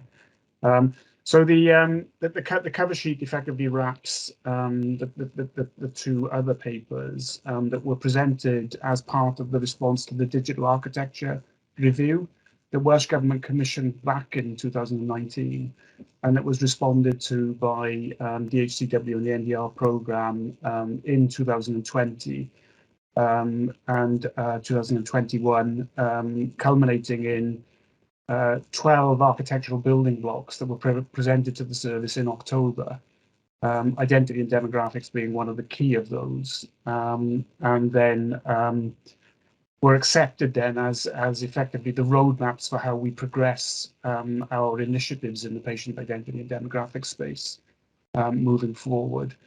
So those roadmaps are currently being worked on in the IMTP to be turned into plans with resources that will hopefully help us address the delivery of the approaches to responding to those initiatives that were raised in the digital architecture review and all of the deliverables that we've identified through these roadmap documents. So watch this space for those plans and the maturity of those plans. So starting off with the cover sheet then, a little bit of history. You're quite right to point out the patient identity is maintained in a number of different ways in all of the systems that we have implemented across Wales over the last 25 or 30 years. And just as a bit of background, in the digital architecture review, we identified somewhere in the region of 800 systems and counting across the landscape in Wales in health and care. Now, each of those systems will have its own demographic index. Many will maintain identifiers that are collected or start life elsewhere. But many of them will actually maintain their own identities and their own patient identifiers in those indexes. So our challenge is how do we bring all of those together and make something coherent when there are different mechanisms for maintaining each of those indexes and each of those identifiers as patients come into contact with those particular services. Now, in secondary care, most of the enterprise-wide manifestation of identity and demographics is maintained through our patient administration systems. And in NHS Wales, we're lucky enough to have the Welsh PAS system as our core patient administration system, but that's not wholly implemented across Wales. We have a patient management system in Cardiff and Vale, which is maintained locally, and we have just about to get rid of, but we have one commercial system in operation in Betsy Cadwaladr as well. But a patient administration system maintains the schedules and the waiting lists and the referrals as patients come into care, come into contact with the secondary care service.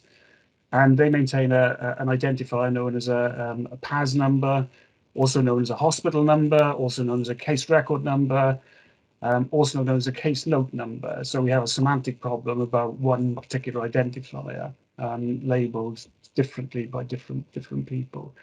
But each number reflects the case note in that particular organisation, and each number effectively brokers identity in that particular organisation for those particular patients in secondary care.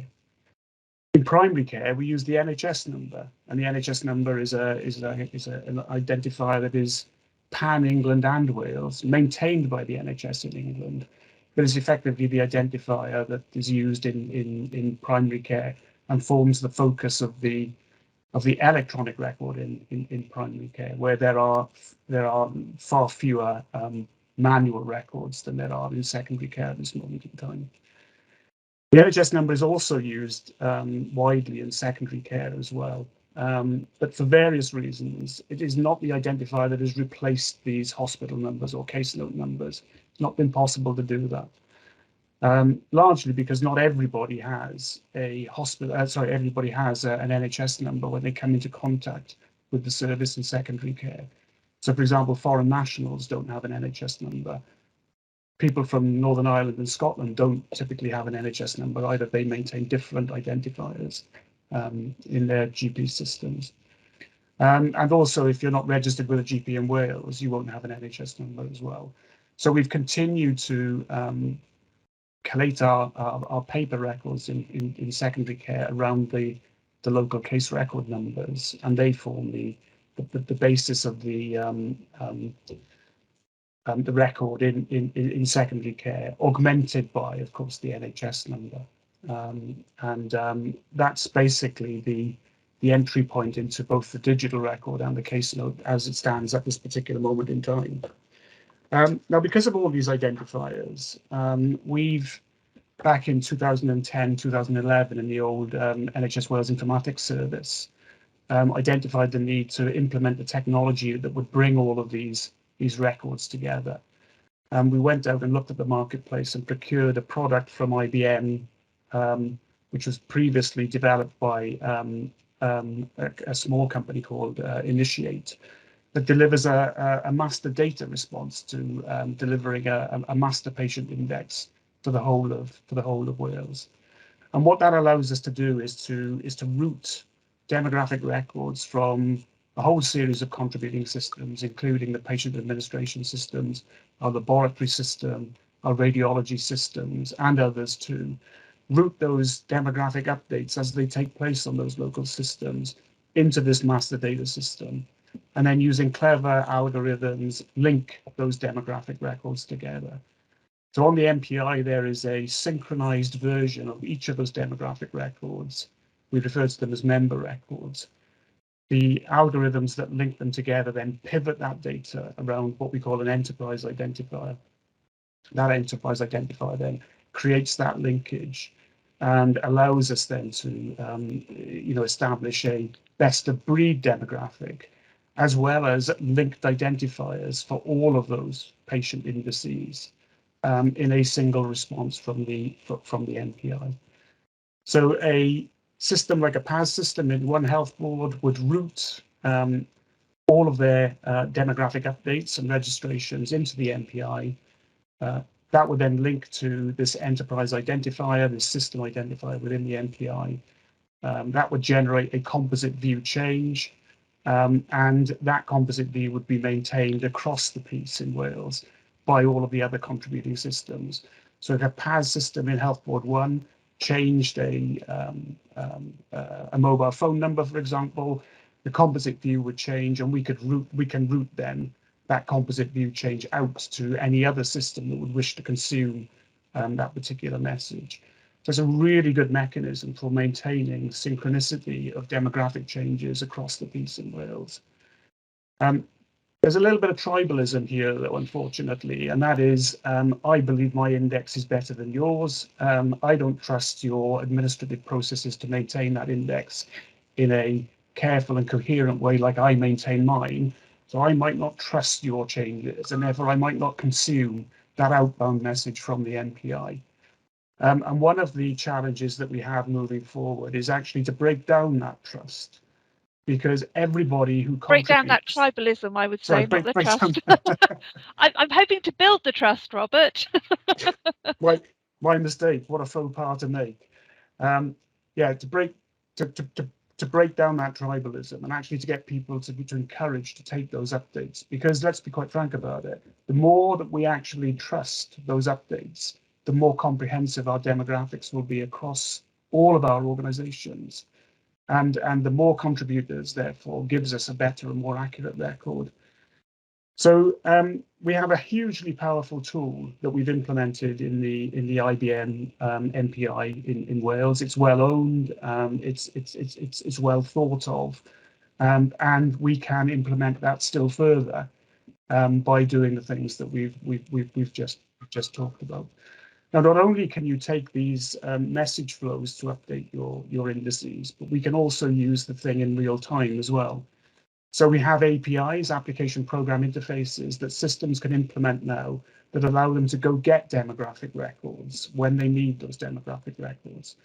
So, for example, the traditional approach to actually synchronizing the demographics was to take the whole of the PAS index and install it on your master page, your own local index, regardless of whether that patient ever came in contact with your clinical service or not. So it kind of breaks the ethos of GDPR, to be quite honest. But by using these APIs, you can go get demographics when you need them, register them when you need them, and actually go update them when you need them. So avoiding this kind of old-fashioned message-based approach and actually use a much more modern approach using APIs. And these APIs are currently standards. They implement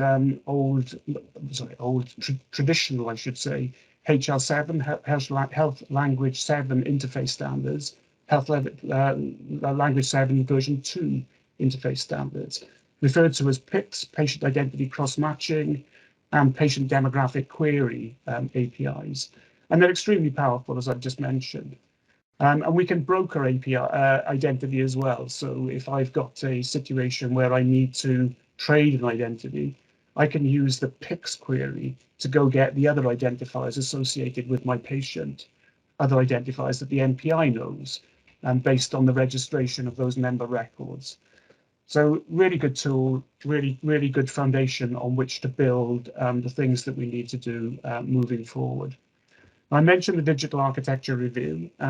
That recommended formally identifying an architecture building block around patient identity and demographics, and coming up with a roadmap to actually allow us to take the product forward. And we've tried to do that in the accompanying documentation. So what you'll see in that documentation is effectively a London tube map. It's quite a powerful way of articulating our strategic approach to delivery. But the summary message in the cover sheet identifies the need for us to further deliver on the APIs that we've just talked about, and to actually migrate those APIs onto more modern, what we refer to as FHIR APIs. So FHIR is the latest initiative from the Health Language 7 standards body. FHIR stands for Fast Health Interoperable Resources. They're implementations of messages using the latest API technologies. And we are working at the heart of the FHIR community to actually set the standards for the FHIR APIs. So I sit on the HL7 UK FHIR core board. One of my colleagues sits on their senior leadership team, and we are working closely with the 4 nations in the UK to actually set an implementation guide for FHIR that will become the adopted standard for FHIR across the whole of the UK. That's an important initiative to allow us to deliver not just integration, but interoperability, where interoperability is the seamless transmission of data across different applications and different services without the need to do transformations of that data when you receive that data. So the committee will over the coming years get to hear far more about HL7 FHIR and all of the data standards and the initiatives that we run forward in terms of how we integrate our systems and how we use our data moving forward.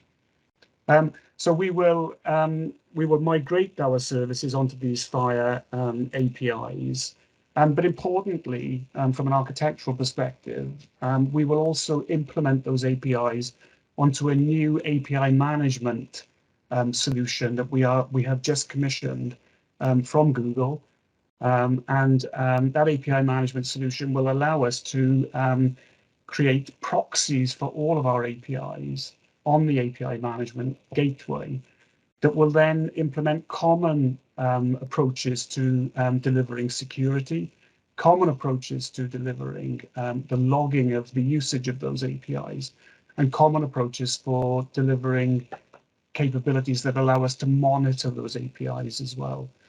And that, I think, is an additional important foundation on which we will actually open up our architecture, enable access to APIs across all of the systems that we start to trade data with moving forward. So as we move, please do, yes. Just make sure I'm keeping up. So I think if I've understood you correctly, Robert, that is really a critical moment, because as we move into the API management technology that we're getting with part of the Google cloud stuff, is we're getting the opportunity to add value to this core service in terms of making it more agile, in terms of how we can link different components within the architecture, different applications together to enable services to flow across the data, and you know, so that clinicians can have richer views of the data that they can trust and have confidence in. Am I keeping up? You are absolutely spot on, Rowan. Absolutely spot on. You know, your opening gambit on why we need to maintain good, clear, and ambiguous patient identity supports that whole ethos of actually linking data together through APIs, but also through message flows as well.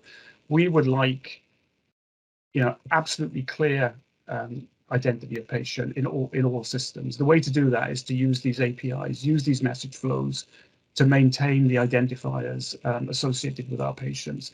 But to build on that, we want all of our downstream systems to be able to unambiguously identify the encounter for which the patient is actually being treated at this particular moment in time, you know, including the spell that they're under, including the pathway that they're on, so that we don't have to continually kind of contrive those associations downstream in the repositories that we use to actually count our data and actually provide insights into our data.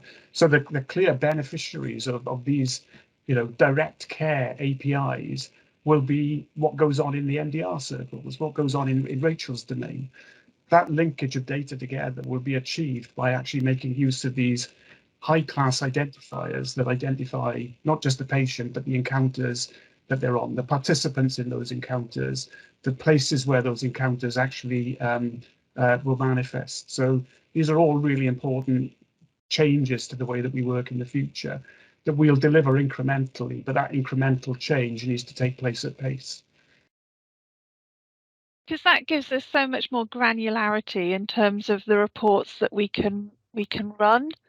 You know, not just in the delivery of healthcare services, but at population health level, so we can really plan service delivery based on clinical need, you know, and at all parts of the pathway. You know, much more accurate information, you know, that really enables us as the whole of NHS in Wales to be much more nimble and needs focused in terms of delivering service. Yeah, absolutely. What you know, that vision of linking that data together must be around using, you know, to try to minimize the amount of engineering we need to do to link data together.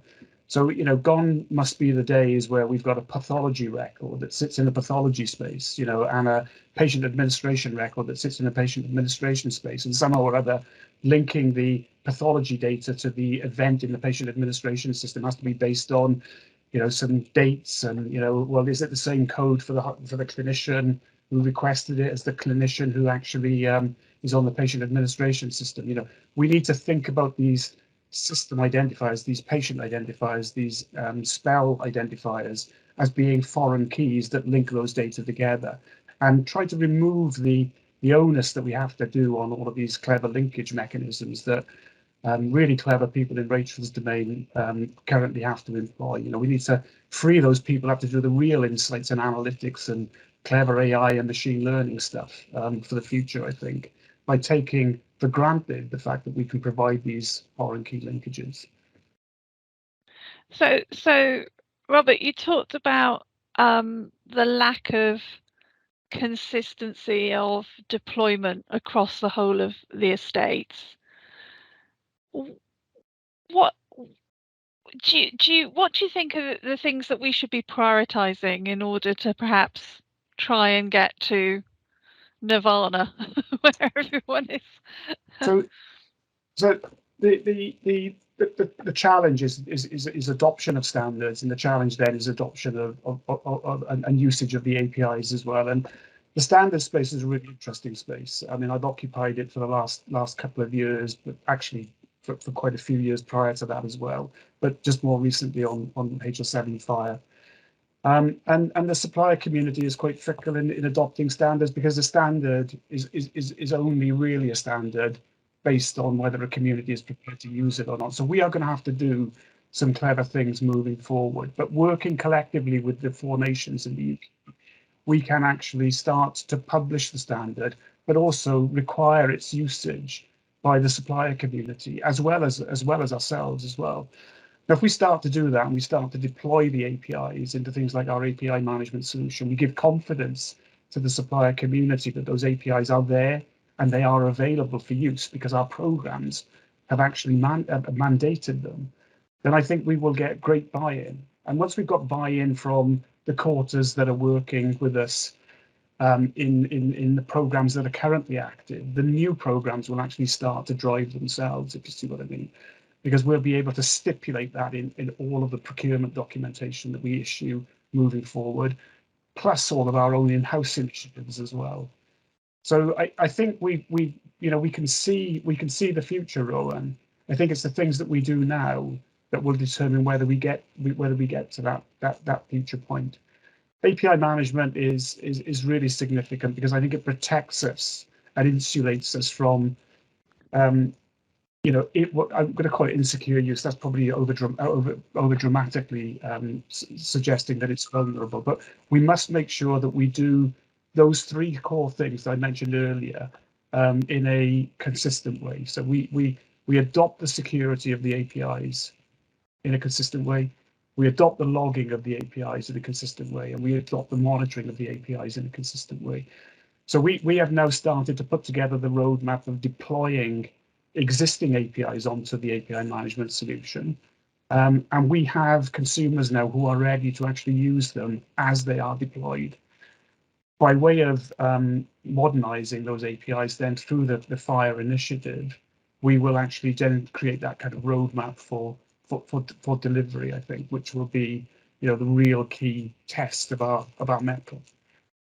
So what can we do to support that? How can the board and the wider executive team start to expand the understanding, not of the technology, but the so what of the technology and why it's useful across the wider landscape, to get the alignment between the standards coming up and also the pull from the wider organization.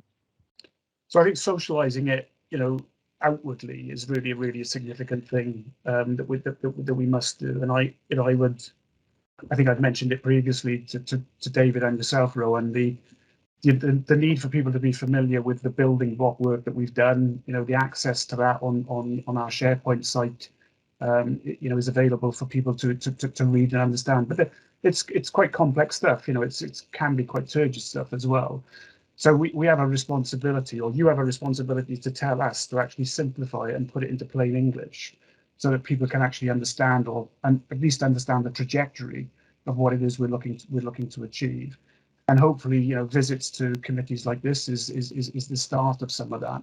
But we've certainly, made good progress sharing that internally with the service in Wales. We had over 1,000 people attend our sessions in October. We've extended that to the work that Rebecca Cook and Ian Williams have led on the data platform, and the work done with Gartner, which I think has been done with really good effect. So I think there's an awareness of what it is we're trying to do. what we now have to do, of course, is we have to translate those strategies, those roadmaps, into real tangible delivery things. So on our IMTP for Q1 and Q2 of this year, we have that translation, that creation of the plans and the resources that will be required to actually deliver. There's only so much collateral we'll get from actually having the roadmaps. We'll run out of the cash in the bank, if you see what I mean, if we don't start to deliver very shortly. So that's our intention for Q1 and Q2, put the plans together that allow us to deliver across all of the work that we've done in the latter part of last year and into this year. So I have two more thoughts, but I've been hogging the conversation. So David, would you like to come in? That would be nice. Thank you, Rowan. Thanks, Rob. That's a really comprehensive update, and thanks for going into quite a bit of detail so that we've got a good handle on it. I've got some specific questions. The one that flagged my hand going up was when you started mentioning budget, because I noticed in the covering paper that we're in the process of putting together some estimates at the moment, and I think it said they'd be available in June. So given we've already submitted our IMTP, my assumption is, and I'm looking for reassurance really, that there's some sort of placeholder already in the IMTP, and that what you're doing is working up the detail, and hopefully when we've got that, it's sort of at least comparable with the placeholder. Is that the case? Could you just give me some thoughts on that? Yeah, it's exactly that, David. Yeah. We didn't want to make a premature guesstimate about the level of resource and the level of funding that we would need to actually deliver on these building blocks. We felt that would be counterproductive. So what we did was we put placeholders in the IMTP that we then recognised through the work we do with the PPMG, with the Planning and Performance Management Group, that would need to be change controlled in. So the idea is that at the end of each building block, I'm kind of using my own vernacular here, but the unpicking session for each building block, we will actually come up working with program managers what that plan looks like and what the quest for resource will actually be to deliver it, and then we'll need to agree with with the board in DHCW and the service in Wales in general and bodies like the NDR program, how we then change control that into the IMTP. Great. Okay. Thanks. That's what I was hoping. So you've reassured me. That's great. So that leads me on to the next point. Is once we've actually got these estimates in place, going through the paper, there were lots of resource identified as being needed to deliver each of the work streams. I noticed there's quite a lot of architecture resource required across the different work streams. So I'm just trying to get a sense of, do you have, I know it's early days in terms of the estimates, but do you have a sense of the level of resource, particularly around architecture? Because that's probably where we're going to have one of the crunch points around the level of resource required and what's actually available. Is there a bit of a gap there? There is. I mean, it's a real challenge actually, because in each of the areas that we're talking about here, but let's just take patient identity and demographics given the subject today. We have services that currently are running, and it's not like you go off the edge of a cliff and then start again. You don't become greenfield overnight. You've got to keep the brownfield site running while you're actually delivering on the greenfield. So we need to carefully work out at what point does a operational team, for example, or an existing architect who's supporting the solution that's currently live move over onto the new. And I think that's inevitably we're going to need some thickening of the establishment to enable this to work, because we can't take people away from the operational service. The operational service will remain current for quite some time in particular areas. So take, for example, one of the tube maps on the patient identity line. We have to re-procure or re-establish our MPI. I can't just go to the existing MPI team and say, I need to take the heart of that team away to actually look at the products that are available, do all of the careful investigation of supplier engagement and all that goes with that. Because that team is actually doing a grand job keeping our current MPI running. So, David, I don't have an immediate answer. I think that's going to come out of the work that we're doing at this particular moment in time. but it will be articulated back, I hope, succinctly and accurately through Q1 and into Q2 as well. Great. Okay, thanks, Rob. You've confirmed my suspicion, which is there's more demand than we've probably got capacity for at the moment. So we'll need to work out how we plug the gap. And then you've touched on nicely my third point, which is the issue of moving to possibly a new COTS product, and the fact that every time we do that, we have some re-engineering to do. There's an interesting paragraph in there which talks about a long-term contract or a relationship with a supplier, which would be really nice if we could get that. But I'm a little bit concerned that most of the COTS providers will happily support it for a short space of time, and then they basically start ratcheting up the support payments, and eventually they cut you off. So just be interested in your thoughts about how we might try and improve the position there, if we've got a plan around that. So I feel quite vulnerable at this point because Michelle Sell is right in my eye line. It's all right, Robert, I'll cover you. Michelle was right in my eye line as well when I presented on the patient identity and demographic building block back in the day, back in October, and I was heartened by Michelle's response that there are innovative things that we can do in procurement circles to actually come up with, what I term partnerships. Now, quite how they manifest, I don't know at this particular moment in time, but if you think about the things that we are looking to do with Google and the data platform that have come about in the work that Rebecca and Ian have led on, that looks like it might be an interesting arrangement to exploit. We've done similar things already with Microsoft and the enterprise arrangements. Is there any way we could do something with a traditional COTS supplier as well? I don't know. One thing I would say is that there are components of the architecture which we are increasingly going to find very difficult to replace if the cycle of replacement is every 5 to 7 years, because they will be real stopgaps for us. So if, for example, you look at our integration hub, we have 200 message flows and counting on our integration hub. If you replace that tomorrow, you've got to re-provision those 200 message flows.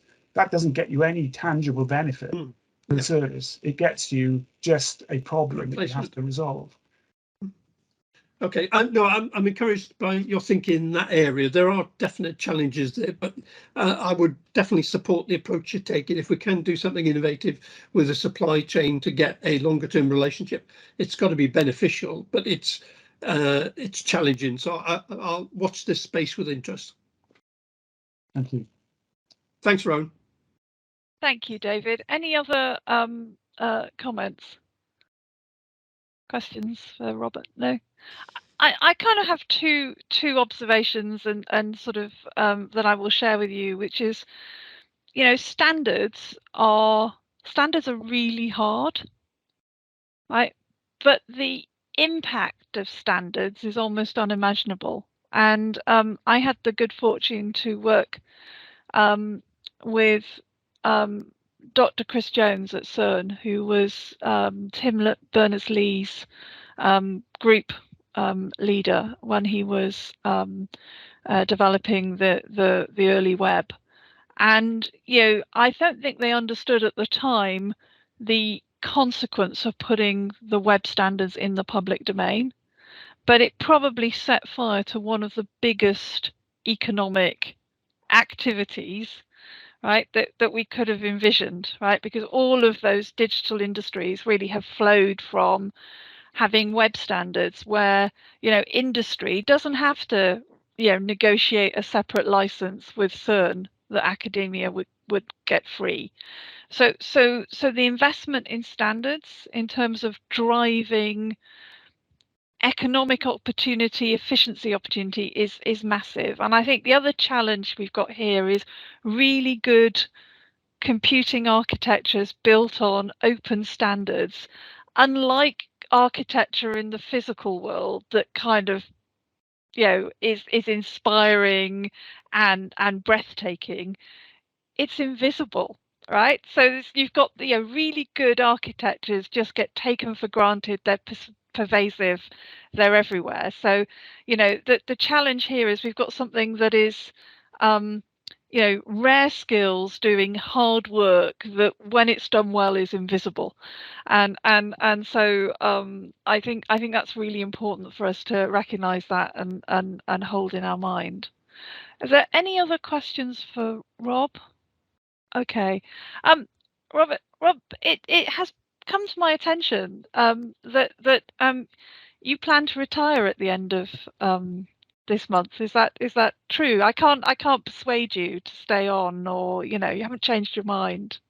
It's really funny you should mention. Yeah, I retire on the 31st of May after a little bit of deliberation about what my retirement date would actually be, and I go with a fair amount of regret, to be quite honest with you, because it is so damned exciting what we're involved in, and it has been for the 15 or so years that I'm looking at Carwyn now. That Carwyn and I have been involved in the various different organisations that came before the HCW.